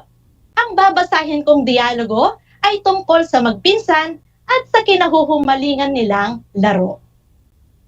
Panuto, makinig mabuti sa dialogong babasahin at pagkatapos sagutin ang mga katanungan. Mobile Legends at Module ni Elvira T. Apelo. Nag-uusap ang magpinsan tungkol sa nauusong laro na Mobile Legends na sina Johan at Lovie. Lunes ng umaga at umpisa na naman ng pag-aaral. Paparating si Kuya Patrick habang nag-uusap ang dalawa. Wiling-wili ako dito sa larong ito. Ang paborito kong hero ay si Balmond. Ako din, Johan. Heto nga, nag-download din ako niyan. Iyan din, Lovie, ang paborito kong game ngayon. Si Lapu-Lapu naman ang lagi kong ginagamit dyan. Astig! Tara, ayain natin si Mark. Naroon siya sa bahay para squad tayo. Kachat naman nila sa ML si Mark. Narito ang tugon nila Johan at Lovie. Mark, halika na rito upang maglaro tayo ng Mobile Legends. Gamitin mo itong sa Tigreal para may tank. At sa ganoon, malakas tayo na kupunan. Game ako dyan! Invite na! Nakita si Kuya Patrick. Narito ang reaksyon ni Lovie. Naku! Si Kuya Patrick! Hayan na at paparating! Ang aga yata ng gising ninyo. At nariyan na kayo sa labas nag-uusap. Natapos na ba ninyong sagutin ang mga module ninyo? Opo, Kuya Patrick. Nariyan na po at nakaayos na. Natapos ko na po kagabi pa. Mamaya ay ihahatid na ni nanay doon kay teacher. Buti ka pa, Lovie. Nasa mesa pa ang akin at hindi pa natatapos. Mabuti kung ganoon, Lovie. Ganito gawin mo yun. Tapusin mo muna ang module bago ML.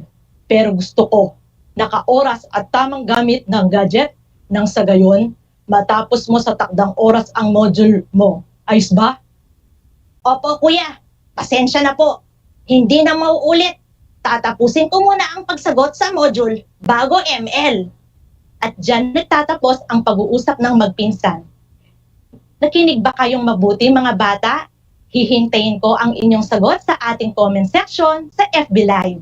Narito ang ating unang tanong. Ano ang pamagat ng dialogong binasa? Alam kong alam ninyo ang sagot, mga bata. Ano ang tamang sagot? Magaling! Ito ay Mobile Legends at Module. Ikalawang tanong naman.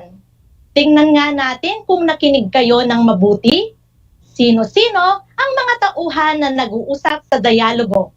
Napakadali lang, mga kabarkada. Alam kong alam ninyo ang tamang sagot. Ano nga ba ang tamang sagot, mga bata? Sige, hayan! Sina Johan, Lovie at Kuya Patrick. Mahusay! Ang ikatlong katanungan naman, siguradong alam na alam ninyo ito. Anong tawag sa grupo na binubuo sa larong ML ng magpinsan? Alam na alam talaga ninyo ang sagot. Ano nga ba ang sagot, mga kabarkada sa pagkatuto? Tama! Ang sagot ay squad. Ika-apat na katanungan. Sinong hero sa ML ang astig at ipinangalan sa isang Pilipino? Sigurado ako sa inyong paborito nyo rin itong hero sa ML. Wow! Ang bilis naman nila sa pagsagot! Tumpa! Si Lapu-Lapu ang tamang sagot. Narito na tayo sa huling katanungan. Ano-ano ang mga salitang panturo ang ginagamit sa dialogo? Marami ang mga posibleng sagot dito. Mga kabarkada sa pagkatuto, kung matalas ang inyong mata sa mga nanonood ng TV at FB page at matalas naman ang pandinig ng mga nakikinig sa radyo, alamin naman natin ang tamang sagot. Ang mga sagot ay mga dito, ito, heto, niyan, iyan, diyan, naroon, ganoon, hayan, nariyan, doon, ganito, at gayon. Alin man dyan sa inyong mga sagot ay mahusay mga kabarkada sa pagkatuto. Magaling mga bata! Binabati ko kayo sa pagsagot ninyo ng ating unang gawain. Mga kabarkada sa pagkatuto, ating pag-aralan ngayon ay tungkol sa wastong paggamit ng panghalip-pamatlig sa pangusap. Alam ba ninyo na ang panghalip-pamatlig ay mga panghalili o panghalip na inihahalili o ipinapalit sa pangalan na itinuturo? Meron din tayong tatlong uri nito. Ang una ay ang anyong paturol. At ang mga halimbawa ng salitang panturin nito ay mga ito, iyan, iyon. Mga halimbawang ginamit sa pangusap ay ito ang paborito kong laruin, ang ML. Ang mga hero ba na iyan ay kayang talunin ang kalaban? Iyon na nasa kabilang koponan ay malapit ng bumigay. Ang ikalawang anyo ay paari. Paari. At ang mga halimbawa nito ay salitang panturo na nito, niyan, at noon. Narito naman ang mga halimbawa na pangusap. Nag-download din ako niyan kagaya ng hero mo sa ML. Nasagutan ko na ang mga module ko gaya nitong ML kayang-kaya kong tapusin. Noong mga panahong wala pang online games sa labas ng bahay, madalas maglaro ang mga bata. Ang ikatlong anyo naman ay anyong paukol. Paukol. At ang mga halimbawa nito ay mga panturong dito, diyan, at doon. Mga halimbawang ginamit sa pangusap tulad ng dito na lang ako maghihintay sa iyo sa ilalim ng puno. Diyan sa tabi ng pinto ko, iniwan si Tagpi kanina. Tara, puntahan natin doon sa bahay nila si Mark para maglaro. Mga kabarkada sa pagkatuto, inyong pakatandaan na napapalitan ng letrang R ang letrang D sa mga panghalip-pamatlig na dito, diyan, doon, kapag nakapagitna sa dalawang patinig at kapag ang letrang D ng isang pantig o salitang nagtatapos sa letrang A. Meron tayong isang halimbawa rito. Pupunta rito sina Lovie at Johan mamayang gabi. Ang salitang pupunta ay nagtatapos sa letrang A at ang kasunod naman nito ay ang panghalip-pamatlig na rito. Dumako naman tayo sa tatlong uri ng panghalip-pamatlig. Ang una ay ang panawag-pansin. Panawag-pansin. Kapag ang itinuturo sa kinalalagyan ng pangalan ay malapit sa nagsasalita, kinakausap o pinag-uusapan. Mga halimbawa nito ay heto, eto, hayan o ayan, hayun o ayun. Ipakita naman natin ang mga halimbawa. Heto ang sagot sa module na sinasabi ko sa iyo at nahanap ko na. Hayan na pala, paparating na ang mga kalaro natin. Hayun sila sa ilalim ng puno, tara at puntahan natin. Ang ikalawang uri naman ay ang panulad. Panulad. Kapag nagpapahayag ng pagkakatulad ng dalawang bagay. Ang mga halimbawa nito ay ganito, ganyan, ganoon, at gayon. Ang mga halimbawa na ginamit sa pangusap, katulad ng ganito kahirap sa panahong ito na panatilihin ang kaligtasan at kalusugan. Ganyan nga, mag-iingat ka parati kapag lumalabas. Sa bansang China ay ganoon karami ang tinamaan ng COVID. Ngayon naman, dumako naman tayo sa ikatlong uri ng panghalip pamatlig. Ano nga ba ito? Ito ay panlunan. Panlunan. Ito ay tumutukoy sa lugar na kinaroroonan o pinangyarihan ng isang bagay na pinag-uusapan. Halimbawa nito ay narito, nandito, nariyan, nandyan, naroon, at nandoon. Ang mga halimbawa naman nito ay naroon na sa bahay si Johan at naghihintay. Tara, nariyan na si Patrick at yayain na natin para sagutin ang module.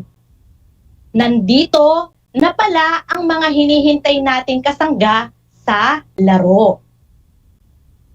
Sa puntong ito, magkakaroon tayo ng tatlong pagsasanay sa ating tinalakay na salitang panturo o panghalip pamatlig. Handa na ba kayo? Simple lamang ang gagawin.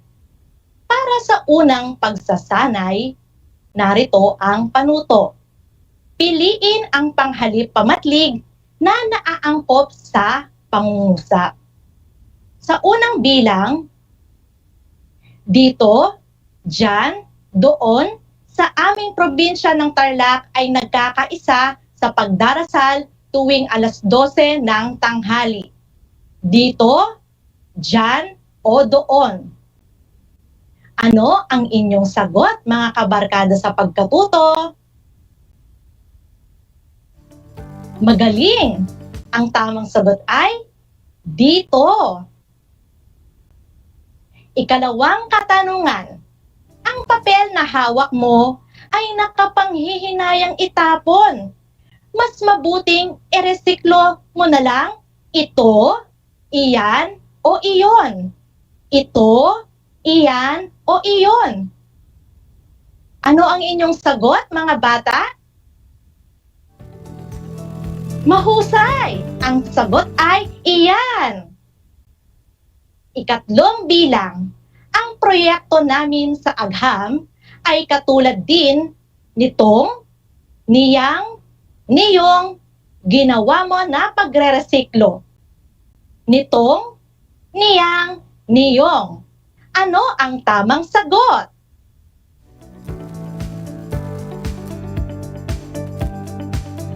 Tama! Niyang ang wastong kasagutan. Dumako naman tayo sa ika-4 na bilang. Iwasan mo muna pumunta rito, roon, riyan, sa may kanto at may balitang nagpositibo sa COVID-19. Rito, roon, o riyan. Ano ang tamang sagot, mga kabarkada sa pagkatuto? Hayan, bumibilis na sila sa pagsagot. Tama, ito ay roon. At sa huling bilang, mas mainam na mag-ingat lagi sa halip, doon, dito, dyan sa ospital ang tuloy mo. Ano ang tamang sagot? Tumpak! Ang sagot ay doon. Magaling, magaling! Binabati ko kayo sa pagsagot ninyo para sa unang pagsasanay. Natitiyak kong nakakuha kayo ng 5 puntos sa inyong sagot. Ngayon, ikalawang pagsasanay naman. Kunwari, naglalaro lang tayo ng game sa pagsagot. Level up, ika nga. Ayos ba, mga kabarkada sa pagkatuto? Muling sumagot sa ating comment section ng FB Live at sa mga nakikinig naman sa radyo, maaari ninyong isulat ang inyong sagot sa papel. Tukuyin ang panghalip pamatlig na ginamit sa pangungusap. Sa unang bilang, gayon na lamang kalakas ang squad nila sa ML. Gayon na lamang kalakas ang squad nila sa ML. Ano ang inyong sagot? Magaling! Ang tamang sagot ay gayon. Ikalawang katanungan. Kay laki pala ng bahay nila Mark, ganoon din ang bahay nila Sam. Kay laki pala ng bahay nila Mark, ganoon din ang bahay nila Sam. Ano ang inyong sagot? Mahusay, ganoon. Ikatlong katanungan. Naroon pala ang tagapangasiwa ng DEPED Tarlac Province.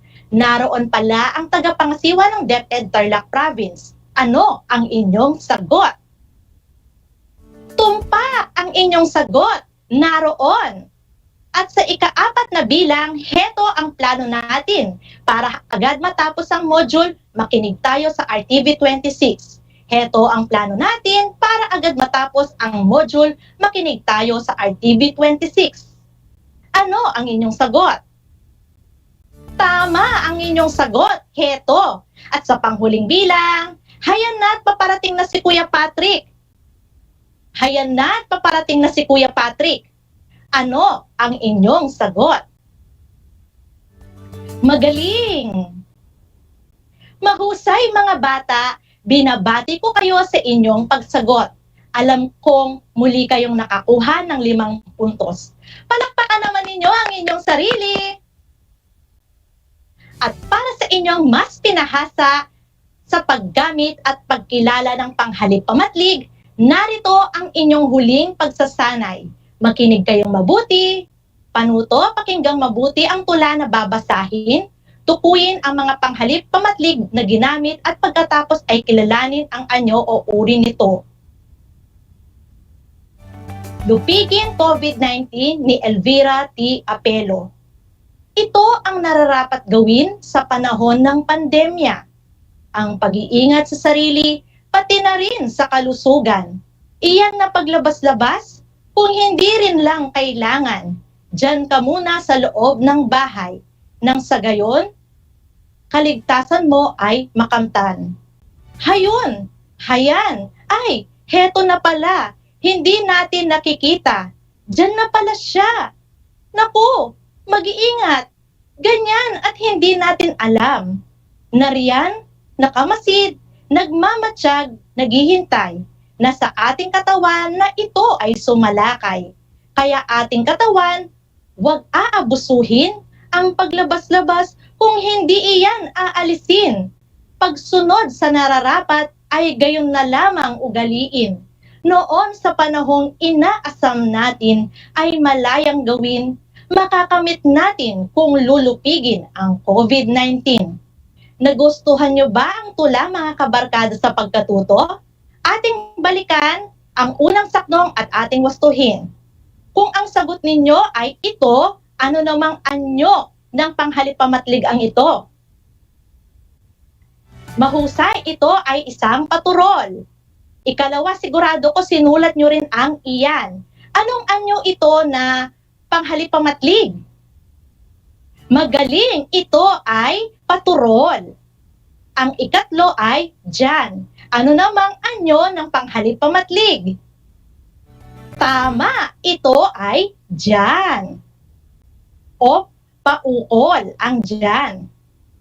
At ang ganoon naman, ano namang uri ng panghalip pamatlig? Tumpak, ito ay panulad. Magaling sa mga nakakuha ng wastong sagot.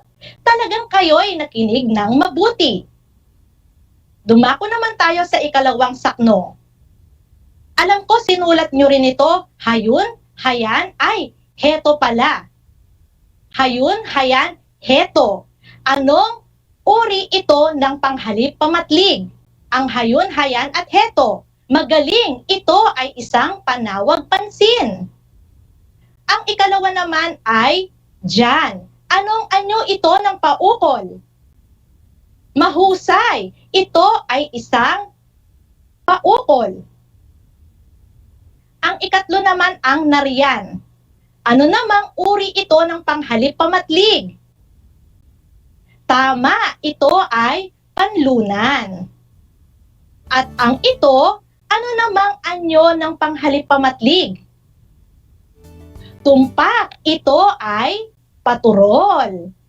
Kaway-kaway naman dyan sa mga nakakuha ng mga sagot. Binabati ko kayo. At sa huling saknong, atin namang balikan ang mga ginamit na panghalipamatlig, ang iyan. Anong anyo ang iyan? Tama, ito ay isang paturol. Ang gayon naman, mga bata, alam ko sinulat nyo to. Anong uri naman to ng panghalipamatlig? Tama, ito pa rin ay panulad. At ang huli ay noon. Ano namang uri ito? Magaling, ito ay paari. Ang gagaling naman, tunay ngang naunawaan ninyo ang ating aralin. Natapos na ninyo ang pagsasanay. Magaling at binabati ko kayo. Mga kabarkada sa pagkatuto, inyong tandaan ang ating aralin para sa araw na ito. Ang panghalipamatlig ay mga panghalip na inihahalili o ipinapalit sa pangalan na itinuturo. Meron tayong 3 anyo nito. Una ay ang paturol na ito, iyan, iyon. Ang ikalawa naman ay paari na nito, niyan, noon. At ang ikatlo naman ay paukol na dito, dyan, at doon. Tinalakay din natin ang 3 uri ng panghalipamatlig na ang una ay panawag pansin na heto o eto, hayan o ayan, hayun o ayun. Ang ikalawa naman ay panulad na ganito, ganyan, ganoon, gayon. At ang ikatlo naman ay paukol na narito o nandito, nariyan o nandyan, naroon o nandoon. Sa pagbalik ng inyong activity sheets o module sa itatakdang panahon, ito ay iwawasto ng inyong mga guro. Pakaingatang mabuti ang inyong activity sheets, module. Iwasan itong mabasa at marumihan. Saan ninyo ilalagay ang mga ito pagkatapos ninyong sagutan? Mahusay, ilalagay nyo ito sa envelope. Mga kabarkada sa pagkatuto, isa na namang bagong kaalaman at aral ang ating nilakbay ngayong araw na ito. Huwag kalilimutang tumutok sa ating paaralang panghimpapawid na Aral TarlakHenyo ng RTV Tarlac Channel 26 at napakikinggan sa DZTC 828 Radyo Pilipino Tarlac sa ganap na alas 12 ng tanghali tuwing Lunes at Miyerkules. Muli, ako si Teacher Jane, ang inyong guro sa Filipino ikalimang baitang at sa panulat ni Binibining Elvira T. Apelo mula sa Silangang Distrito ng Capas, paaralang elementarya ng Santa Rita na nagsasabing mag-aral ng mabuti, pangarap na minimithi ay inyong makakamit. Laging tandaan ang abakada. Ako bibo kasi dapat. Hanggang sa muli!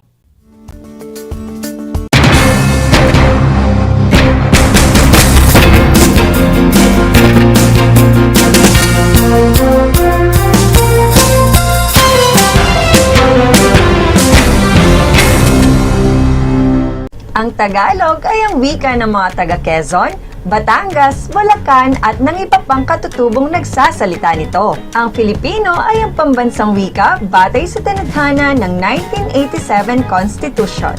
Tara na at matuto ng salitang Filipino. Manood at makinig ng Aral TarlakHenyo sa RTV Tarlac Channel 26.